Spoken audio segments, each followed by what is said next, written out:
Rich dads increase your financial IQ. We want you to be rich, and then take a look at what has happened since then. I'd say we knew what we were talking about.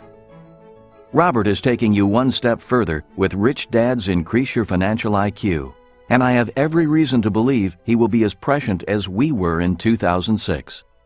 I would advise you to pay attention to what he has to say.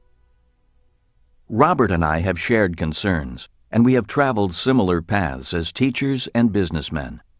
Both of us had rich dads who helped to shape our lives, our spirits, and our many successes. We are both entrepreneurs and real estate investors, and we are successful because we had financial education. We know its importance and are serious when it comes to financial literacy. Robert has said, "It's financial education that enables people to process financial information and turn it into knowledge, and most people don't have the financial education they need to take charge of their lives." I couldn't agree more. One thing I noticed immediately about Robert is that he is not complacent. He's very successful already because he loves what he's doing. That's another thing we have in common. That's fortunate for you because he has a lot of very good advice to give. As I said in Why We Want You to Be Rich, what's the point of having great knowledge and keeping it to yourself? Robert answers that question with every book he writes, and you're lucky he's sharing it with you. One of the first steps to getting richer by getting smarter with your money is to take advantage of opportunities when they present themselves. Right now, you are holding a great opportunity. My advice to you is to listen to Rich Dads Increase Your Financial IQ and to pay attention. You will be on the right path to financial freedom and on the right path to big success. By the way, don't forget to think big. We'll see you in the winner's circle. Author's note: money is not evil. One of the greatest failures of the educational system is the failure to provide financial education to students. Educators seem to think that money has some sort of taint to it, believing that the love of money is the root of all evil. As most of us know, it is not the love of money that is evil. It is the lack of money that causes evil. It is working at a job we hate that is evil. Working hard, yet not earning enough to provide for our families, is evil. For some, being deeply in debt is evil. Fighting with people you love over money is evil. Being greedy is evil. And committing criminal or immoral acts to get money is evil. Money by itself is not evil. Money is just money. The lack of financial education also causes people to do stupid things or be misled by stupid people. For example, in 1997, when I first published Rich Dad, Poor Dad and stated that your house is not an asset, your house is a liability, howls of protest went up. My book and I were severely criticized. Many self-proclaimed financial experts attacked me in the media. 10 years later, in 2007, as the credit markets crumbled and millions of people were in financial freefall, many losing their homes, some declaring bankruptcy, others owing more on their house than it was worth as real estate dropped in value, these individuals painfully found out that their homes are indeed liabilities, not assets. Today, many financial experts continue to recommend work hard, save money, get out of debt, live below your means, and invest in a well-diversified portfolio of mutual funds. The problem with this advice is that it is bad advice. The rules of money have changed. Today, there is a new capitalism. Saving money, getting out of debt, and diversifying worked in the era of old capitalism. Those who follow the work hard and save money mantra of old capitalism will struggle financially in the era of new capitalism. It is this author's opinion that the lack of financial education in our school systems is a shame. In today's world, financial education is absolutely essential for survival, regardless of whether we are rich or poor, smart or not smart. As most of us know, we now live in the information age. Without financial education, people cannot process information into useful knowledge. Without financial knowledge, people struggle financially. Without financial knowledge, people do things such as buy a house and think their home is an asset. Or save money, not realizing that since 1971, their money is no longer money, but a currency. Or do not know the difference between good debt and bad debt. Or why the rich earn more, yet pay less in taxes. Or why the richest investor in the world, Warren Buffett, does not diversify. Without financial knowledge, people look for someone to tell them what to do. And what most financial experts recommend is to save money, get out of debt, live below your means, and invest in a well-diversified portfolio of mutual funds. Like lemmings simply following their leader, they race for the cliff and leap into the ocean of financial uncertainty, hoping they can swim to the other side. This audiobook will not tell you what to do. This audiobook is not about financial advice. This audiobook is about your becoming financially smarter so you can process your own financial information and find your own path to financial nirvana. In sum, this audiobook is about becoming richer by becoming smarter. This audiobook is about increasing your financial IQ. Introduction. Does money make you rich? The answer is no. Money alone does not make you rich. We all know people who go to work every day but fail to become richer. Ironically, many only grow deeper in debt with each dollar they earn. A friend of mine is a golfing fanatic. He spends thousands of dollars a year on new clubs and every new golf gadget that comes to market. The problem is, he will not spend a dime on golf lessons. Hence, his golf game remains the same, even though he has the latest and greatest in golf equipment. If he invested his money in golf lessons and used last year's clubs, he might be a much better golfer. The same nutty phenomenon occurs in the game of money. Billions of people invest their hard-earned money in assets such as stocks and real estate, but invest almost nothing in information. Hence, their financial scores remain about the same. This audiobook is not a get-rich-quick book or a book about some magic formula. This audiobook is about increasing your financial intelligence, your financial IQ. It is about getting richer by getting smarter. It is about the 5 basic financial intelligences that are required to grow richer, regardless of what the economy, stock, or real estate markets are doing. This audiobook is also about the new rules of money, rules that changed in 1971. One of the reasons why so many people are struggling financially is because they continue to operate according to the old rules of money. Old rules such as work hard, save money, invest for the long term in a well-diversified portfolio of stocks, bonds, and mutual funds. This audiobook is about playing by the new rules of money, but to do so requires increasing your financial intelligence and your financial IQ.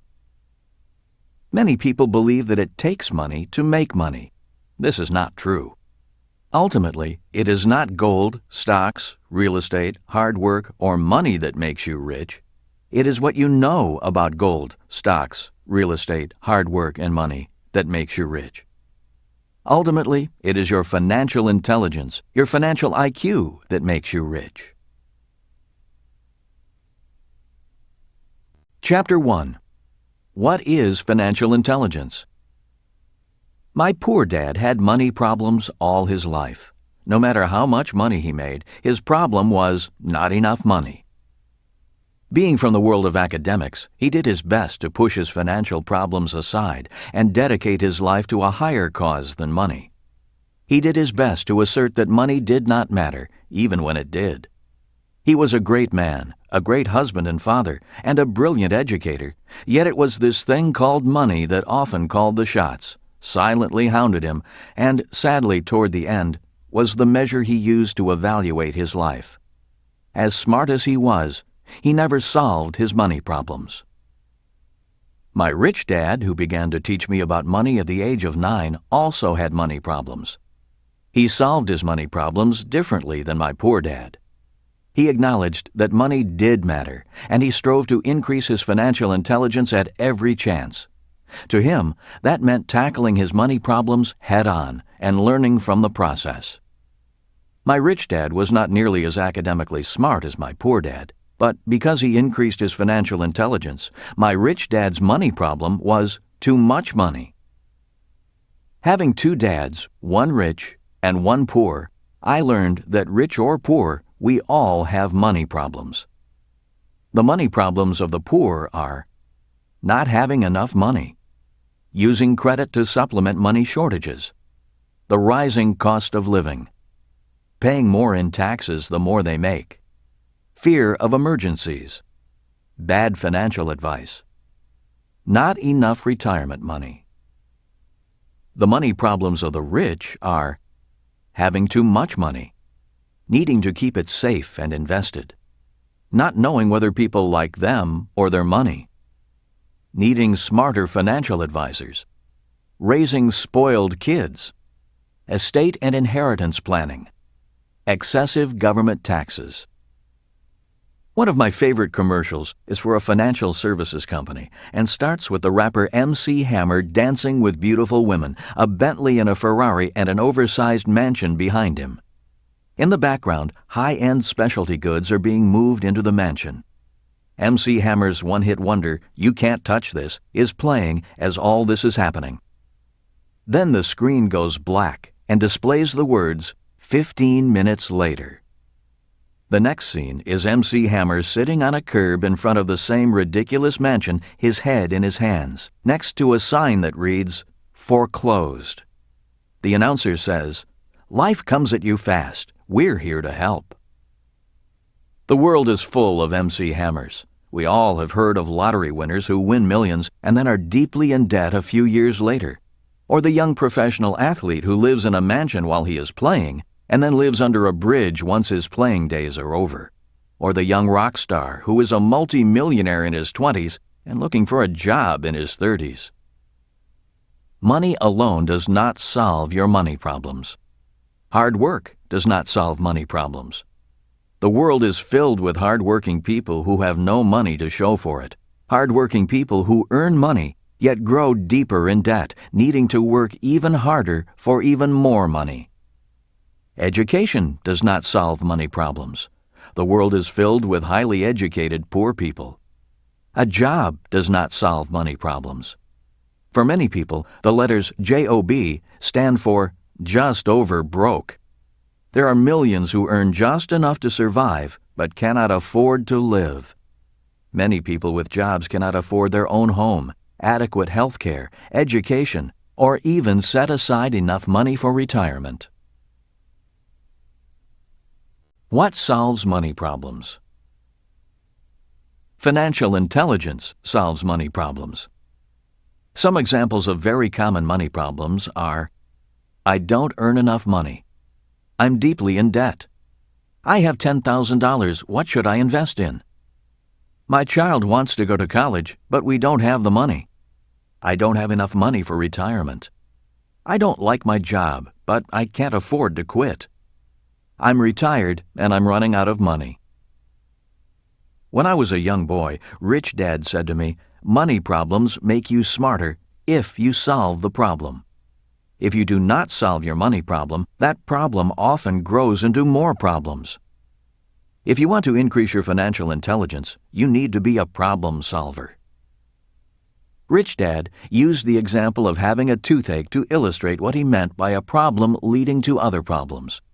He said, "Having a money problem is like having a toothache. If you do not handle the toothache makes you feel bad. If you feel bad, you may not do well at work because you are irritable. Not fixing the toothache can lead to further medical complications because it is easy for germs to breed and spread from your mouth. One day you lose your job because you have been missing work due to your chronic illness. Without a job, you cannot pay your rent. If you fail to solve the problem of rent money, you are on the street, homeless, in poor health, eating out of garbage cans, and you still have the toothache." While an extreme example, that story stayed with me. I realized at a young age the importance of solving problems and the domino effect caused from not solving a problem. Many people do not solve their financial problems when they are small and at the toothache stage. For example, when short of money, many people use their credit cards to cover the shortfall. Soon they have credit card bills piling up and creditors hounding them for payment. To solve the problem, they take out a home equity loan to pay off their credit cards. The problem is they keep using the credit cards. Now they have a home equity mortgage to pay off and more credit cards. To solve this credit problem, they get new credit cards to pay off the old credit cards. Soon they cannot pay their mortgage or their credit cards and decide to declare bankruptcy. The trouble with declaring bankruptcy is that the root of the problem is still there, just like the toothache. Rather than address the root of the problem, spending habits in this case, many ignore the problem. If you don't pull a weed up by the root and only cut off the top, it will come back quicker and bigger. The same is true for your financial problems. While these examples may seem extreme, they are not uncommon. The point is that financial problems are a problem, but they are a solution as well. If people solve problems, they get smarter. Their financial IQ goes up. Once smarter, they can now solve bigger problems. If they can solve bigger financial problems, they get richer. The cause of poverty. Poverty is caused by a person's being overwhelmed by problems he or she can't solve. Not all causes of poverty are financial problems. They can be problems like drug addiction, marrying the wrong person, living in a crime-ridden neighborhood, not having job skills, not having transportation to get to work, or not affording health care. Some of today's financial problems, such as excessive debt and low wages, are caused by circumstances beyond an individual's ability to solve, problems that have more to do with our government and a smoke and mirrors economy. For example, one of the causes of low wages is high-paying manufacturing jobs moving overseas. Today there are plenty of jobs, but they are in the service sector, not manufacturing. When I was a kid, General Motors was the nation's largest employer. Today, Walmart is the nation's biggest employer. We all know that Walmart isn't known for its high-paying jobs or its generous pensions. 50 years ago, it was possible for a person without much education to do well financially. Even if you had only a high school degree, a young person could get a relatively high-paying job manufacturing cars or steel. Today, it's manufacturing burgers. 50 years ago, the manufacturing companies provided health care and retirement benefits. Today, millions of workers are earning less, while at the same time needing more money to cover their own medical expenses and save enough for retirement. Every day these financial problems are not solved, they grow bigger, and they stem from a larger national problem that is beyond the power of the individual to change or solve. They stem from poor economic policies and cronyism. The rules of money have changed. In 1971, President Nixon took us off the gold standard. This was a poor economic policy that changed the rules of money. It is one of the biggest financial changes in the history of the world, yet few people are aware of this change and its effect on the world economy today. One of the reasons so many people are struggling financially today is because of Nixon's actions. In 1971, the U.S. dollar died because it was no longer money. It became a currency. There is a big difference between money and currency. The word currency comes from the word current, like an electrical or an ocean current. The word means movement. In overly simple terms, a currency needs to keep moving. If it stops moving, it rapidly loses value. If the loss of value is too great, people stop accepting it. If people stop accepting it, the value of the currency plummets to zero. Historically, all currencies eventually go to zero. Throughout history, governments have printed currencies. During the Revolutionary War, the U.S. government printed a currency known as the Continental. It was not long before this currency went to zero. After World War I, the German government printed a currency in hopes of paying its bills. Inflation exploded, and the German middle class had its savings wiped out. In 1933, frustrated and broke, the German people elected Adolf Hitler to power in the hopes he would solve their financial problems. Also in 1933, Franklin Roosevelt created Social Security to solve the money problems of the American people. Although very popular, Social Security and Medicare are about to erupt into massive financial problems. If the U.S. government prints more funny money, that is, currency, to solve these two massive financial problems, the value of the U.S. dollar will die faster, and the financial problem will get bigger. This is not a future problem, it is happening now.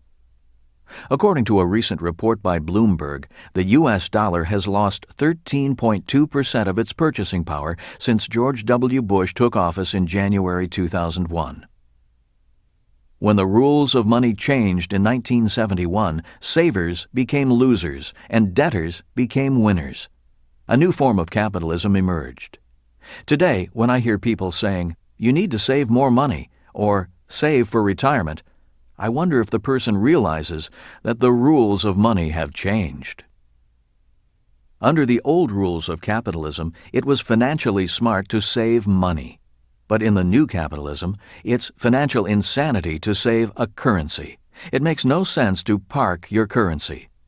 A currency's purpose is to acquire assets, assets that are either appreciating in value or producing cash flow. A currency must move quickly to acquire real assets with real value, because the currency itself is rapidly declining in value. Another change in the rules of money. Another change in the rules of money occurred in 1974. Prior to 1974, businesses took care of an employee's retirement. They guaranteed the retiree a paycheck for as long as the retiree lived. As you probably already know, that is not the case any longer. Pension plans that pay an employee for life are called defined benefit or DB pension plans. Today, very few companies offer these plans. They are simply too expensive. After 1974, a new type of pension plan emerged, the defined contribution DC plan. Today, such plans are known as 401ks, IRAs, Kiyos, etc. Simply put, a DC plan has no guarantee of a paycheck for life. You only get back what you and your employer contribute, if you and your employer contribute anything. The newspaper USA Today found in a survey that the greatest fear in America today is not terrorism, but the fear of running out of money during retirement. And the fear is valid.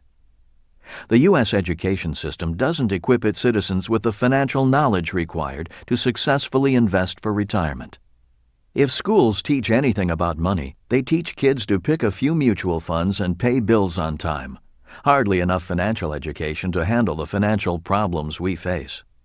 Beyond that, most people don't realize that the rules of money have changed, and that if they are savers, they are losers. That the rules of money have changed, that those changes make you poorer, and that they are out of your control may seem unfair, and it is.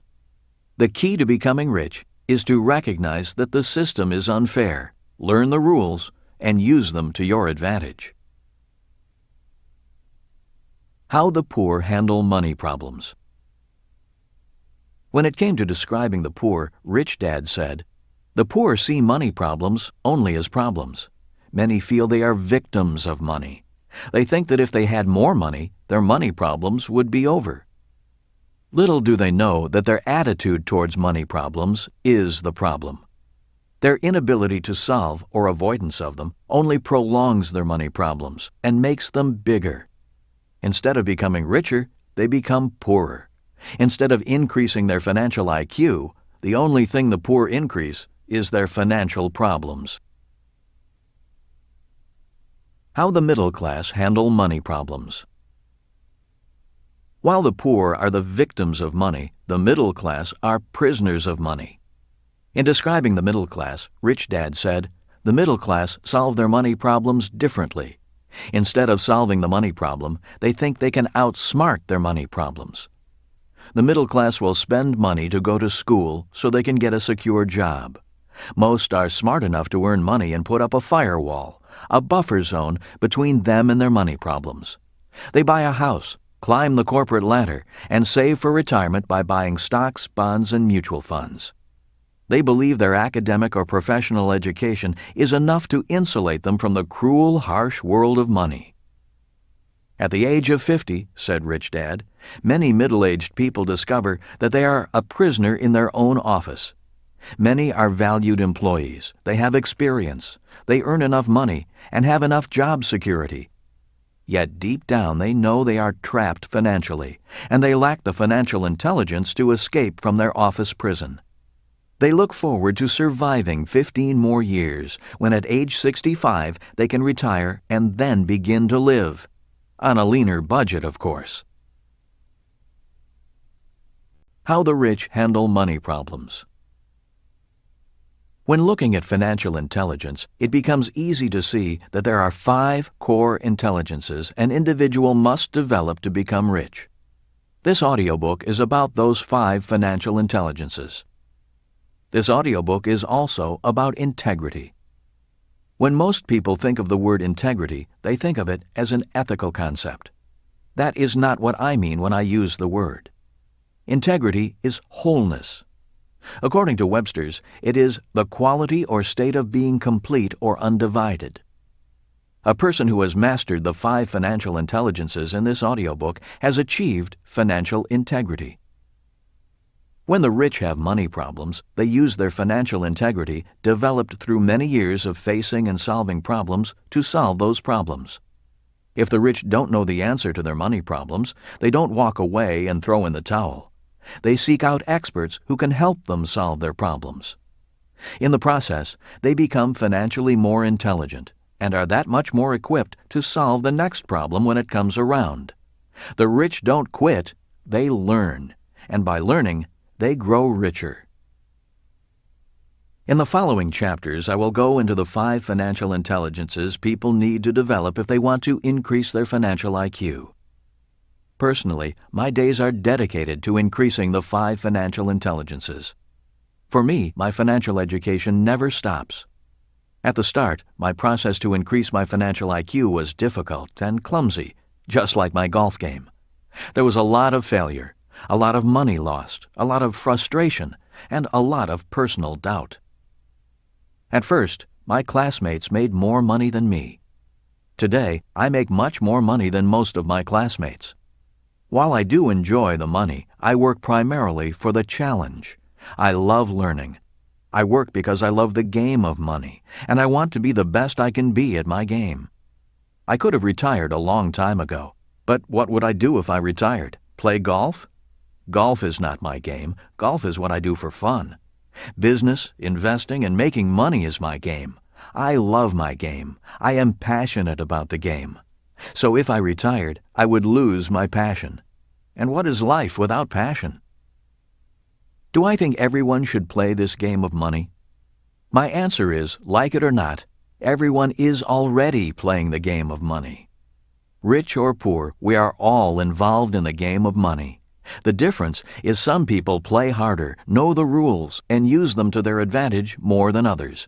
Some people are more dedicated, more passionate, more committed to learning and to winning.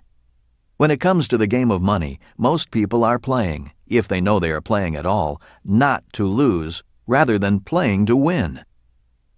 Since we are all involved in the game of money anyway, better questions may be, are you a student of the game of money? Are you dedicated to winning the game? Are you passionate about learning? Are you willing to be the best you can be? Do you want to be as rich as you can be? If you are, then continue on. This audiobook is for you. In summary, in 1971 and 1974, the rules of money changed. These changes have caused massive financial problems worldwide, requiring greater financial intelligence to solve them. Many people hope the government will solve their financial problems. I do not know how the government can solve your problems when it cannot solve its own money problems. In my lifetime, America went from the richest country in the world to the biggest debtor nation in the world. In my opinion, it is up to individuals to solve their own problems. The good news is that if you solve your own problems, you get smarter and richer. The lesson to be remembered from this chapter is that rich or poor, we all have money problems. The only way to get rich and increase your financial intelligence is to actively solve your money problems. Chapter 2. The 5 Financial IQs. There are 5 basic financial IQs. They are making more money, protecting your money, budgeting your money, leveraging your money, improving your financial information. Financial intelligence versus financial IQ. Most of us know that a person with a mental IQ of 130 is supposedly smarter than a person with an IQ of 95. The same parallels can be drawn with financial IQ. You can be the equivalent of a genius when it comes to academic intelligence, but the equivalent of a moron when it comes to financial intelligence.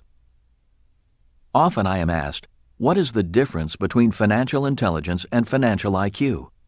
My reply is, financial intelligence is that part of our mental intelligence we use to solve our financial problems.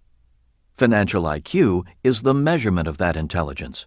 It is how we quantify our financial intelligence. For example, if I earn $100,000 and pay 20% in taxes, I have a higher financial IQ than someone who earns $100,000 and pays 50% in taxes. Financial IQ number 1. Making more money. Most of us have enough financial intelligence to make money. The more money you make, the higher your financial IQ number 1.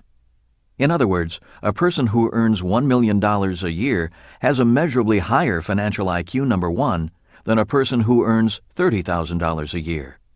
And if 2 people each make $1 million a year and one pays less in taxes than the other, that person has a higher financial IQ. Financial IQ number 2. Protecting your money. A simple truth is that the world is out to take your money. But not all who take your money are crooks.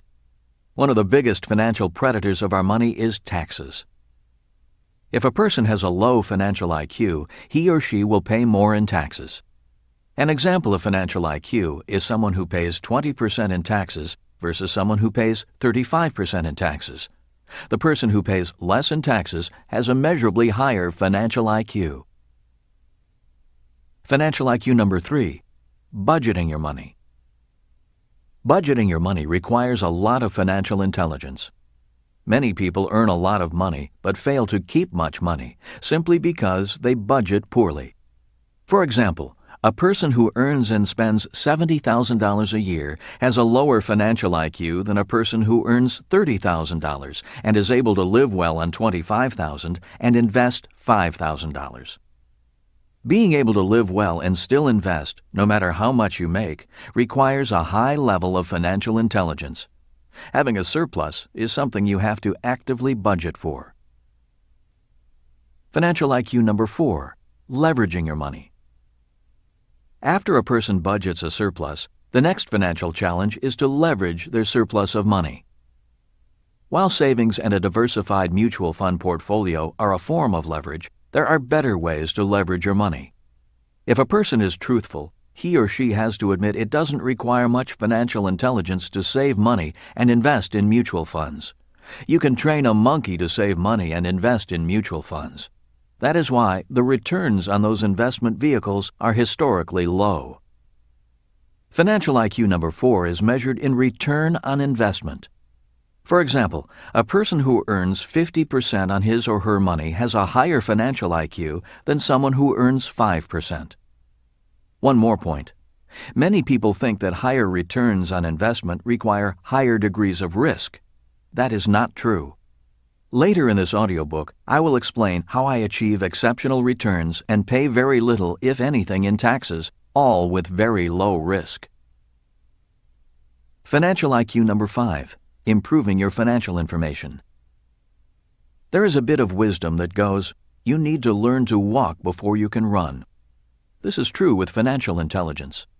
Before people can learn how to earn exceptionally high returns on their money, they need to learn the basics and the fundamentals of financial intelligence. One of the reasons so many people struggle with leveraging their money is because they are taught to turn their money over to financial experts, such as their mutual fund manager. The problem with turning your money over to financial experts is that you fail to learn, fail to increase your financial intelligence, and fail to become your own financial expert. It's easy to increase your financial intelligence if you have a strong foundation of financial information. But if your financial IQ is weak, then new financial information can be confusing and have seemingly little value. One of the benefits of being dedicated to your financial education is that over time you will be better able to grasp more sophisticated financial information, just as mathematicians are able to do complex equations after years of practicing math problems. Personally, I do pretty well when it comes to financial information. After years of study, I can sit in a room and understand most financial concepts. Yet when it comes to technology, I'm a dinosaur. I can barely use a cell phone or turn on a computer. My job in this audiobook is to make financial information as simple as possible. My promise to you is that I write only about things I have done or am currently doing. As you know, there are many teachers and authors who tell you what you should be doing, but don't do what they are advising. Many financial experts do not really know if what they talk or write about actually works. This does not mean I recommend you do exactly what I do, nor does it mean what I do will work for you. I simply want to share with you my experiences, a journey of solving financial problems that continues today. I share with you what I have learned, with the intent that it will assist you in increasing your own financial IQ number 5, improving your financial information. We have other IQs. We are all different. We have different interests and dislikes. We have different strengths and weaknesses. We have different gifts and geniuses. I say this because I do not think financial intelligence is the most important intelligence or the only intelligence. Financial intelligence is simply an intelligence we all need, since we live in a world of money, or to be more exact, currency. As my rich dad said, rich or poor, smart or not smart, we all use money. There are many important types of intelligence, such as medical intelligence. Every time I see my doctor, I am grateful that he dedicated his life to developing his intelligence and his gift. I am also glad I have enough money and insurance to pay for whatever medical challenges I may face. To this, Rich Dad said, "Money is not the most important thing in life, but money does affect everything that is important." When you think about it, money affects our standard of living, health, and education. Studies show that poor people have poorer health, poorer education, and a shorter lifespan. In summary, after 1971, the dollar turned into a currency. In 1974, businesses stopped paying employees a paycheck for life. As a result of these two major changes, financial intelligence became more important than ever. In summary, the 5 financial IQs are: Financial IQ number 1, making more money. Financial IQ number 2, protecting your money. Financial IQ number 3, budgeting your money. Financial IQ number 4, leveraging your money. Financial IQ number 5, improving your financial information. Financial intelligence is the intelligence we use to solve our specific financial problems, and financial IQ measures or quantifies our results. And now, on to financial IQ number 1, making more money. Chapter 3, Financial IQ number 1, making more money. After 4 years at the U.S. Merchant Marine Academy, I graduated in 1969 and got my first job with Standard Oil sailing on their oil tankers. It was a great job with a great company. I only worked for 7 months and then had 5 months off, got to see the world, and the pay was pretty good at approximately $47,000 a year. That's the equivalent of $140,000 today. After only 4 months, I resigned from my high-paying job with Standard Oil and joined the Marine Corps to fight in the Vietnam War. I felt an obligation to serve my country. At the time, many of my friends were doing everything they could to avoid the draft. Many were going on to graduate school. One ran and hid in Canada. For me, going to war and fighting was not the hardest part of my decision. From my naive vantage point, the war actually seemed kind of exciting. I was not concerned about fighting, killing, and possibly being killed. The toughest part of my decision was the pay cut I would have to take. Marine Corps second lieutenants were being paid $2,400 a year. At Standard Oil, I was making that in 2 weeks. 5 years later, with 1 year spent in Vietnam flying helicopters, I was honorably discharged from the Marine Corps. My first and immediate challenge was financial IQ number 1, making more money. I was 27 years old and had 2 great professions to fall back on, one as a ship's officer, the second as a pilot. For a while, I considered returning to Standard Oil and asking for my job back. I liked Standard Oil and I liked San Francisco. I also liked the pay. I would have started at about $60,000 a year, since Standard Oil counted my time in the Marine Corps towards seniority. My second option was to get a job as a pilot with the airlines. Most of my fellow Marine pilots were being offered great jobs with a pretty good starting pay of about $32,000 a year. Although the pay was not as good as Standard Oil, being an airline pilot appealed to me. On top of that, whatever the airlines would pay me had to be better than the $985 a month the Marine Corps was paying me to be a pilot after 5 years of service. Instead of returning to Standard Oil or flying for the airlines, however, I took a job with the Xerox Corporation in downtown Honolulu. My starting pay was $720 a month. Once again, I took a pay cut. My friends and family thought the war had made me crazy. Now you may ask why I would take a job paying only $720 a month in a very expensive city like Honolulu. The answer is found in the theme of this book, Increasing Financial IQ. I took the job with Xerox not for the pay, but to increase my financial intelligence. I decided that the best way for me to earn money was as an entrepreneur. I knew that if I were to become an entrepreneur, I needed sales skills. There was only one problem. I was terribly shy and dreaded rejection. The 4 years I spent working for Xerox, from 1974 to 1978, were very hard. For the first 2 years I was almost fired a number of times because I couldn't sell, but I had a goal to become the top salesman in the Honolulu branch, and I faced my challenges with determination. After the first 2 years, the sales training and the on-the-street experience began to pay off, and I finally reached my goal of becoming number 1 in sales at the Honolulu branch. I had solved the problem of being shy and hating rejection, and had learned to sell. Even better, I was making a lot more money than I would have as a ship's officer or an airline pilot. If I had just settled into a job after the war, I would never have overcome my fear of rejection and my shyness, and I would never have reaped the rewards of facing those challenges and conquering them. I learned a valuable lesson from my experience at Xerox. Solving the problem was the path to wealth. Once I reached my goal and became number 1 in sales, I resigned to take on my next challenge, building a business. In my previous book, Before You Quit Your Job, I wrote about the process of building my first major business, a business that brought to market the first nylon and Velcro surfer wallets. In that book, I wrote about the 8 components that make up any business, and about how not having all 8 of those business components is the reason why so many businesses fail and remain unprofitable. I believe it's a very important book for anyone who wants to be an entrepreneur and start their own business. In the book, I wrote about how my business went to extreme success in about a year, making me a millionaire, and then failed suddenly.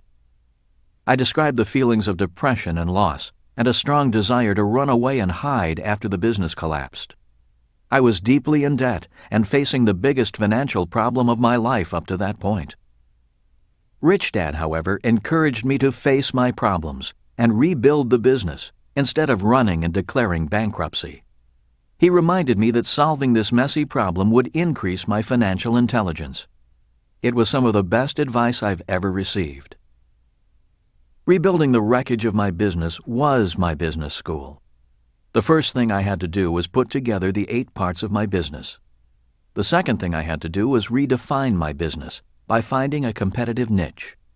You see, by 1981, the year I was rebuilding the business, the market was inundated by other wallet makers. Prices for wallets dropped from $10 at retail, the price I had established, to $1 a wallet on the streets of Waikiki and the world. Nylon wallets had become a commodity, and as you know, the market for commodities goes to the lowest priced producer. In order to compete as a commodity, I needed a market niche. I needed to become a brand. That opportunity came in the form of rock and roll. As described in Before You Quit Your Job, I stumbled into the rock and roll business and saved my business by licensing the rights to use rock band names on my wallets. Soon, I was producing wallets for Van Halen, Judas Priest, Duran Duran, Iron Maiden, and others. Because I was a legally licensed product, I got my retail price back up to $10 a wallet. Although I now had to pay a royalty to the bands, being a legally licensed rock and roll product opened doors to retailers across America and throughout the world. My business boomed, and money came pouring back in. As I've said, the way to increase one's financial intelligence is by solving the problem in front of you. By 1981, I had solved the problem of rebuilding my business. Then the next problem appeared: beating my low-priced competitors and the imitators who took my product and were making money while I was losing money. This problem came in the form of pirates. The very people who copied my first product, the original nylon wallet, were now copying my competitive niche. They started producing the same licensed products I was producing, selling at lower prices, only not paying a royalty to the bands. After a few months of fighting the pirates, I realized the only people getting rich were my attorneys. There is a saying that goes, "If you can't beat them, join them." Tired of hemorrhaging money in a losing battle, I fired my attorneys and flew to Korea, Taiwan, and Indonesia to join forces with the pirates. Instead of fighting them in court, which was costing me much more money than I was making, I licensed my competitors to produce my wallets for me. My production costs dropped, my legal fees went down, and I had better factories behind me. I could now do what I did best: sell. Business boomed again. Soon our products were in department stores and at rock concerts. In 1982, a new television channel hit the airwaves, MTV. Our business went through the roof, and once again, money poured in. In January of 1984, I sold my share of the rock and roll nylon wallet business to my 2 partners. Kim and I left Hawaii and moved to California to start our business education company. I had no idea there would be such a difference between selling a product and selling education. 1985 was the worst year of our lives. Our savings ran out, and soon the problem of not enough money was a major one. I'd been broke before, but Kim hadn't. That she stayed with me is a testament to her character, not my good looks. Yet we worked together and built an international business teaching entrepreneurship and investing with offices in the U.S., Australia, New Zealand, Singapore, and Canada. In 1994, Kim and I sold the business and retired with enough passive income from our real estate investments to support us for the rest of our lives. But we got bored. After our brief retirement, Kim and I produced our board game Cash Flow in 1996, and Rich Dad Poor Dad was released as a self-published book in 1997. In mid-2000, Oprah Winfrey had me on her program for an hour, and the rest is history. Today, the Rich Dad Company is an international business. Much of the success is due to lessons learned from the failures and successes of my previous businesses. If I hadn't learned from solving my problems, I would never have made it this far. If I had thrown in the towel and let circumstances overwhelm me, you wouldn't be listening to this audiobook right now. Every goal has a process. As we all know, every worthwhile goal has a process and takes work. For example, to become a medical doctor, there is a rigorous process of education and training. Many people dream of becoming a doctor, but the process gets in their way. One of the reasons people lack financial IQ number 1, making more money, is because they want the money, but not the process. What many people do not realize is that it's the process that makes them rich, not the money. One of the reasons lottery winners or kids who inherit family wealth are soon broke is because they received the money, but did not have to go through the process. Many other people fail to become rich because they value a steady paycheck more than the learning process of becoming financially smarter and richer. They are held back by the fear of being poor. It is this very fear that keeps them from taking the chances and solving the problems required to become rich. At this point, it's important to point out that financial intelligence is also emotional intelligence. Warren Buffett, the world's richest investor, says, "If you cannot control your emotions, you cannot control your money." The same is true for your process. One of the toughest parts of my process was not quitting when I was depressed, not losing my temper when I was frustrated, and to continue to study when I wanted to run. Another reason many people fail in their process is they cannot live without instant gratification. The main reason I mentioned the low pay I received at the start of my life was to illustrate the importance of delayed gratification. Many will sacrifice a richer tomorrow for a few bucks today. I did not make much money in my 20s and 30s, but I make millions today. One of the reasons people do not increase financial IQ number 1 and increase their income is because they stick with what they know. Instead of taking on a new challenge and learning, they play it safe. Now, this doesn't mean you should do stupid and risky things. There are many things we could do but choose not to. My point is that I chose my next challenge carefully, not haphazardly. I asked myself, what will my life be like if I take on this challenge and succeed? It's the same question I ask you to ask yourself.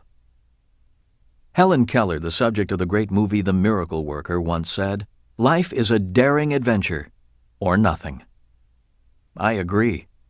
In my opinion, one way to increase your financial intelligence number 1 is to look at life as a learning adventure.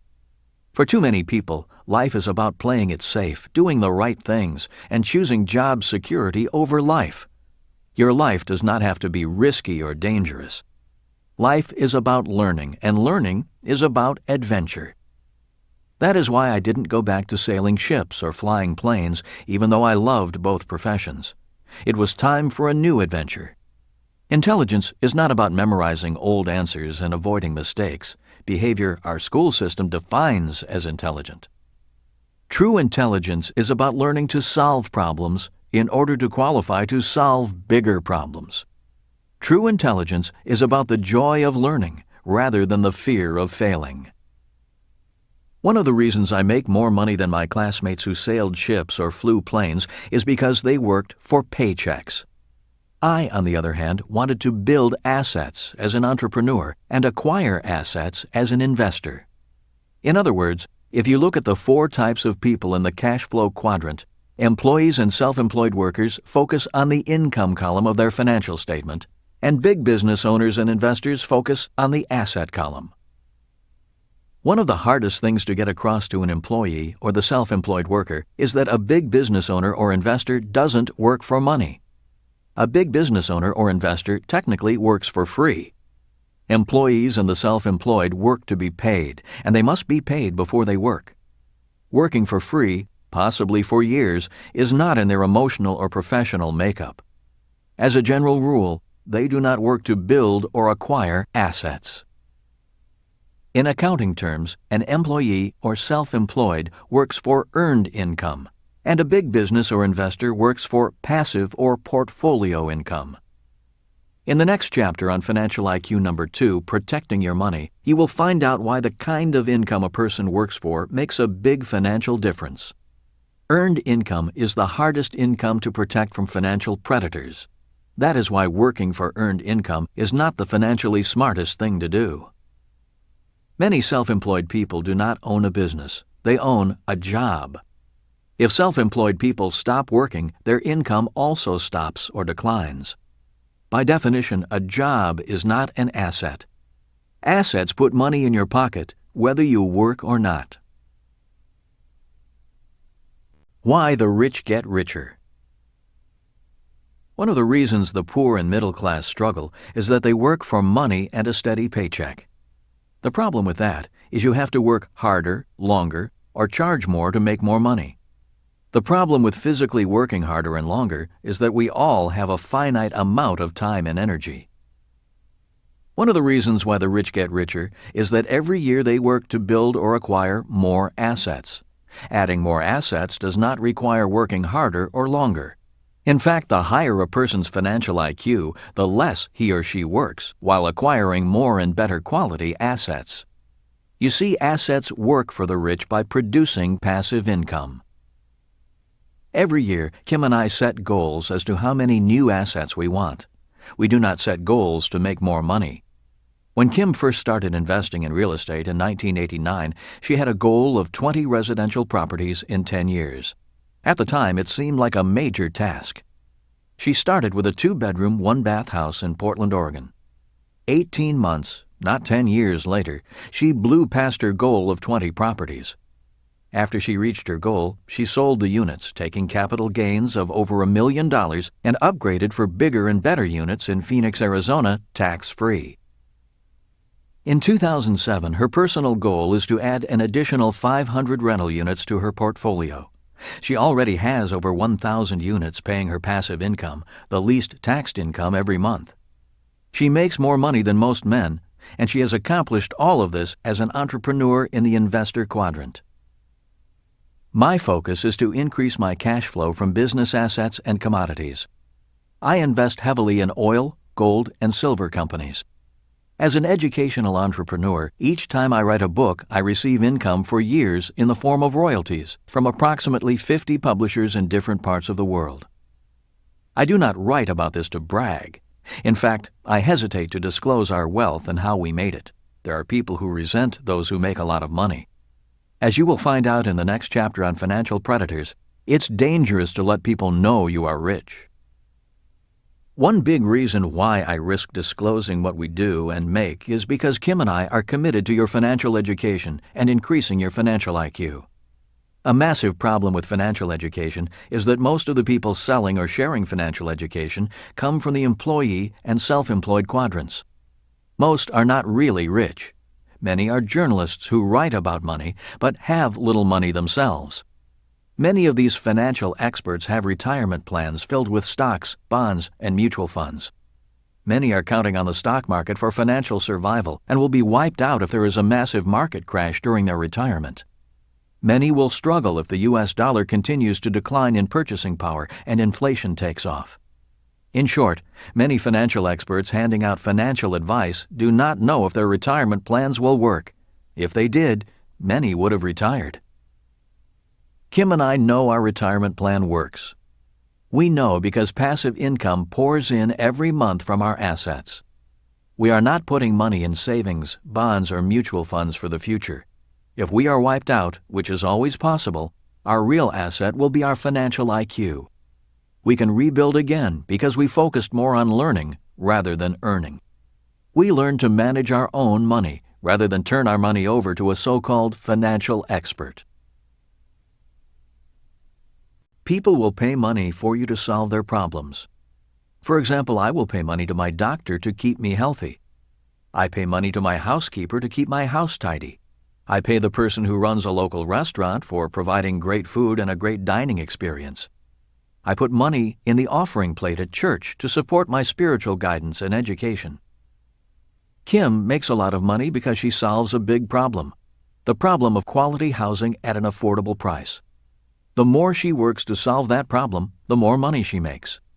I work hard to solve the problem of the need for financial education.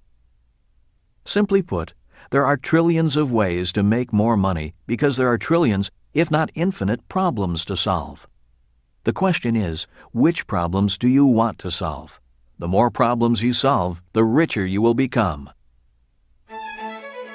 A true capitalist is simply someone who recognizes a problem and creates a product or service to address that problem. You can charge a higher price if your product or service has a higher perceived value, but there needs to be added value. For example, I charge more money for my books and games because to some people there is more perceived educational value in them. For many other people, my books and games are not worth the price. Begin now to think about what problems you need to solve. Engage those problems head on and the money will follow. And once you have that money, you're going to need to use every ounce of your financial intelligence to protect it. That's what the next chapter is all about. Financial IQ number 2, protecting your money.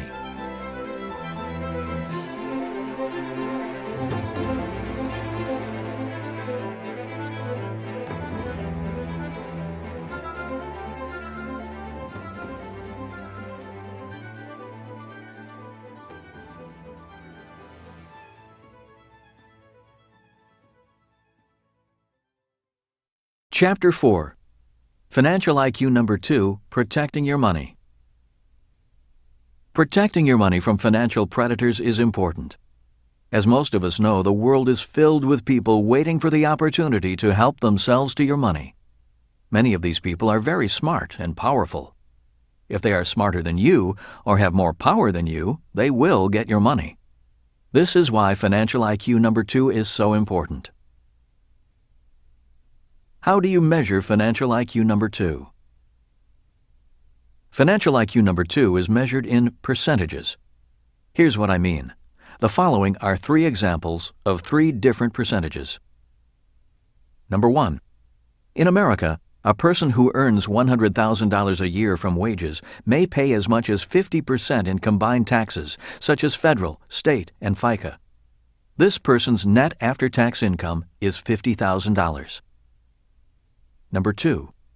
Another person earns $100,000 income from their investments and pays 15% in taxes. This person's net after-tax income is $85,000. Number 3. A third person earns $100,000 income and pays 0% in taxes. This person's net after-tax income is $100,000. In the examples above, the person who pays the least percentage in taxes has the highest financial IQ number 2, protecting your money, because less money is lost to financial predators. In later chapters, I will go into how to earn a lot of money and pay nothing in taxes legally. But for now, keep this simple idea in mind. Financial IQ number 2 measures the percentage of income a person keeps against the percentage of income financial predators take. Bunnies, birds, and bugs. Rich Dad's lessons to his son and me on the importance of protecting money from financial predators started at a very early age, before we had any money. Because we were young, Rich Dad used a very simple example of farmers to make his point. He said a farmer needs to protect his crops from bunnies, birds, and bugs. Bunnies, birds, and bugs are thieves to a farmer.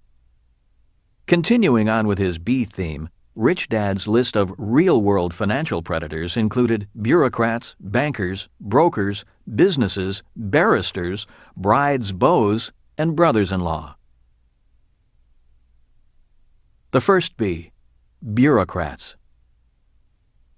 As we all know, taxes are our single largest expense.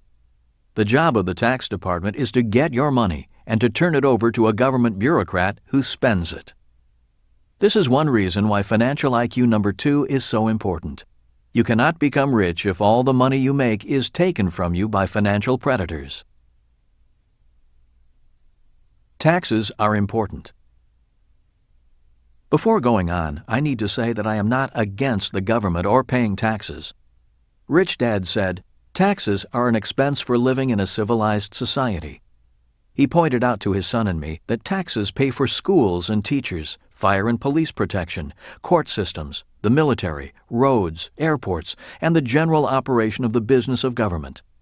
Rich Dad's frustration with taxes was that bureaucrats very rarely solved the problems they faced, which meant taxes had to keep going up. Realizing that we will only pay more in taxes, Rich Dad's philosophy was, a bureaucrat's job is to get their hands deeper in your pockets legally, and your job is to have them take as little as possible legally. Which political party is better? Just so you know, I am not Republican or Democrat, conservative or liberal, socialist or capitalist. When asked, I simply reply that I am all of the above. For example, as a capitalist, I want to make a lot of money and pay as little in taxes as possible. As a socialist, I make tax-deductible donations to charities and worthy causes, and I want my taxes to provide for a better society and care for those who truly cannot care for themselves. Many people believe that Republicans are better than Democrats when it comes to money. The facts do not support their belief. Republicans say Democrats tax and spend. Republicans, on the other hand, borrow and spend. The net result, regardless of party, is increasing long-term national debt, a debt that will be passed on to future generations in the form of higher taxes. In 1980, Republican President Reagan gave us supply-side economics, that is, voodoo economics. The new economic theories promoted by the great communicator Reagan, an actor, not an economist, were the illusion that we could cut taxes and continue to pay the government's bills by borrowing money. This is the same as taking a cut in pay and using credit cards to pay bills. When Thomas Gale Moore, then a member of President Reagan's Council of Economic Advisers, noticed that the United States was crossing the creditor-debtor threshold in the mid-1980s, he said not to worry, we can pay off anybody by running a press. Because of the 1971 change in our money and Reagan's supply-side economics, the national debt of the U.S. exploded. By the end of Reagan's reign, the federal debt was $2.6 trillion. President Reagan's vice president, the first George Bush, realizing the national debt was exploding due to the loss of revenue from Reagan's tax cuts, ran for president promising, "Read my lips, no new taxes." After he was elected, he raised taxes and was not re-elected. Then President Clinton, a Democrat, entered office. After having a little trouble with his zipper, he left office claiming to have balanced the budget and not increased the national debt. Of course, just as he lied about his sex life, he lied about balancing the budget. He balanced the budget by counting tax dollars for Social Security and Medicare as income. Instead of the money going into the Social Security Trust Fund, he spent it. Clinton, however, did speak one truth during his term of office. He admitted that there was no such thing as a Social Security Trust Fund. During his presidency, Medicare began to operate in the red, meaning more money was going out than coming in. Soon, Social Security will be in the same predicament, as 78 million baby boomers begin to retire in 2008. Enter the second President Bush. Uniting the world after 9/11, he then used his popularity to wage war against Iraq on unsubstantiated claims.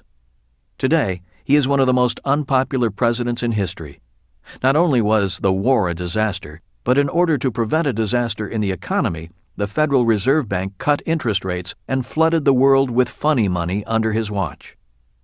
After just 5 years in office, President Bush has borrowed more money than all U.S. presidents in history combined.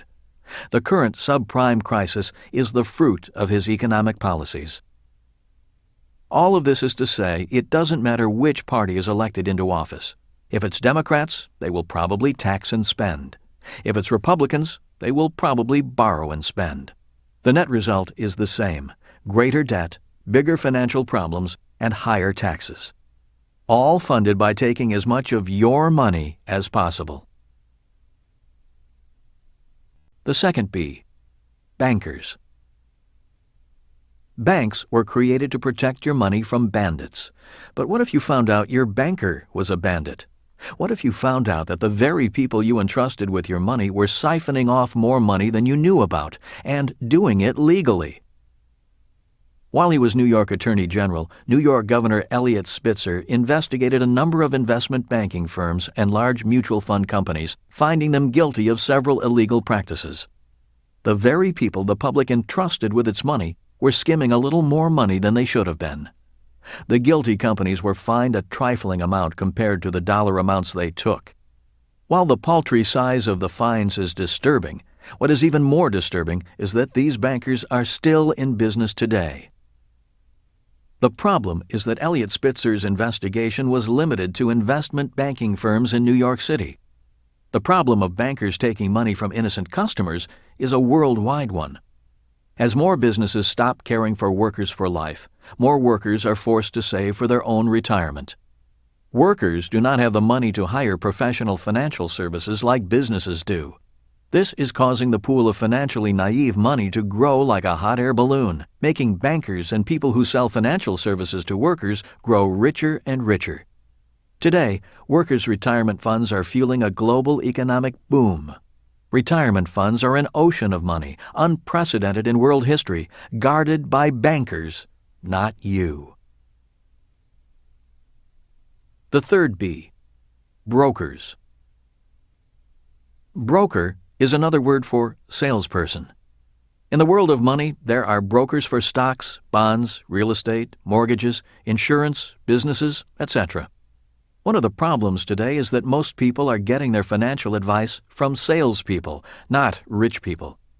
If you meet a rich broker, you need to ask if the broker got rich from his or her sales ability or financial ability. As you know, there are good brokers and bad brokers. Simply put, good brokers make you richer, and bad brokers make excuses. The following is an abbreviated list of things that helped us find and keep good brokers. We look for brokers who were also students of their profession. We want to know if they invest in what they sell. After all, why should you invest in what they're selling if the broker doesn't have the confidence to invest in the same stocks? We wanted a relationship, not a transaction. Many brokers only want to sell. The fourth B, businesses. All businesses have something to sell. If they do not sell, they are out of business. I often ask, is this business's product or service making me richer or poorer? One of the reasons so many struggle financially is they buy products that make them poorer, and then make themselves even poorer by paying for that product for years with high-interest credit cards. If you want to be rich, become a customer of businesses that are dedicated to making you richer. For example, I am a long-term customer of a number of investment newsletters and financial magazines. I am also a customer of businesses that sell educational products and seminars. In other words, I am a good customer to some of my competitors. I like spending money on products or services that make me richer. The fifth B, brides and beaux. We all know that some people marry for money. Both men and women marry for money rather than love. Like it or not, money plays an important role in any marriage. Rich Dad called people who marry for money love predators. The more money you have, the more they love you. In his much-publicized divorce, Paul McCartney may have to give up 50% of his estimated $1 billion estate. That is a lot of money. This shows that McCartney has earned a lot of money as a musical genius, but his lack of financial IQ number 2 is costing him a lot of money that a little premarital planning might have saved him. The sixth B, brothers-in-law. Death is the final exit. It is another time when predators appear, or I should say, vultures. If you are rich, not having a financial IQ can be expensive for your loved ones. Your brother-in-law's grandchildren, children you've never met, suddenly become family and come to cry at your funeral. If you have a high financial IQ, the percentage of your money these grieving relatives receive will be controlled by you even after you have moved on. Those with a high financial IQ have wills, trusts, and other legal means of protecting their wealth and final wishes from death predators. The seventh B, barristers. You may remember the person who sued McDonald's claiming the coffee was too hot. That is an example of a financial predator using the court system to get your money. Millions of people are waiting for any excuse to use a lawsuit to get rich. This is why the seventh B is for barristers or lawyers. There are lawyers whose sole purpose in life is to take you to court and take your money. Knowing these predators are lurking, there are 3 things a financially intelligent person must do. Keep nothing of value in your name. It was my poor dad who proudly said, "My house is in my name." Financially smart people would not have their houses in their names. Buy personal liability insurance immediately. Remember, you cannot buy insurance when you need it. You must buy it before you need it. Hold assets of value in legal entities. In the U.S., the good legal entities are C corporations, S corporations, limited liability corporations, LLCs, and limited liability partnerships, LLPs. There are also bad legal entities.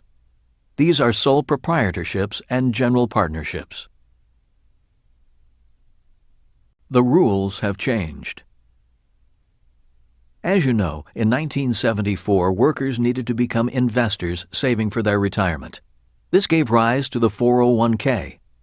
The problem with a 401k is that the government plugged this loophole for workers too. Let me explain.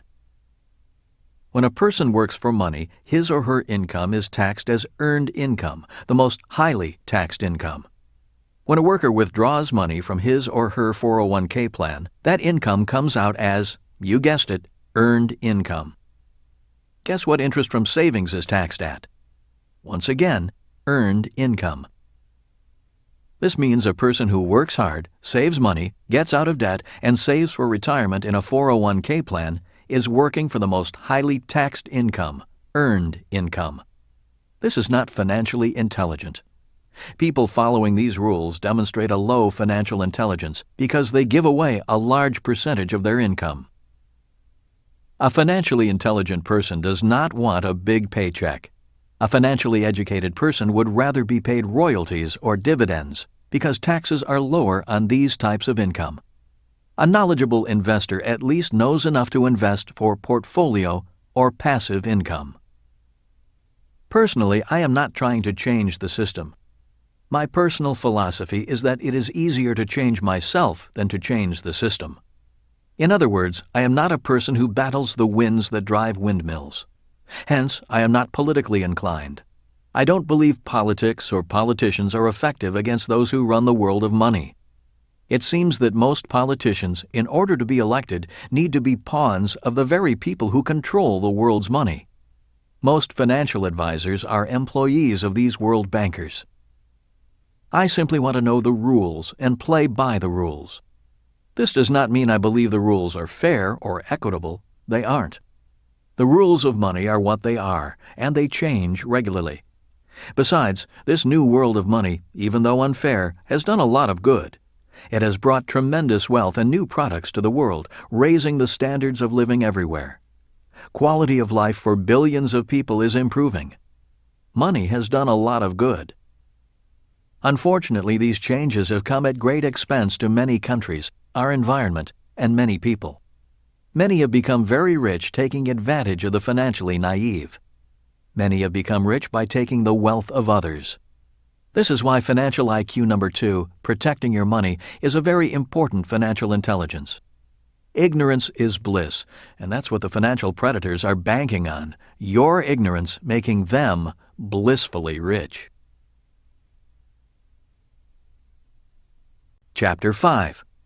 Financial IQ number 3, budgeting your money. My poor dad often advised, live below your means. My rich dad said, if you're going to be rich, you need to expand your means. In this chapter, you will find out why living below your means is not a financially intelligent way to become rich. You will learn about budgeting and that there are two kinds of budgets. One is a budget deficit and the other is a budget surplus. The reason financial IQ number 3 is so important is because learning how to budget for a surplus is the key to becoming rich and staying rich. A budget is a plan. One of the definitions of the word budget is a plan for the coordination of resources and expenditures. Rich Dad said a budget is a plan. He went on to say most people use their budget as a plan to become poor or middle class rather than a plan to become rich. Most people operate their lives on a budget deficit rather than a budget surplus.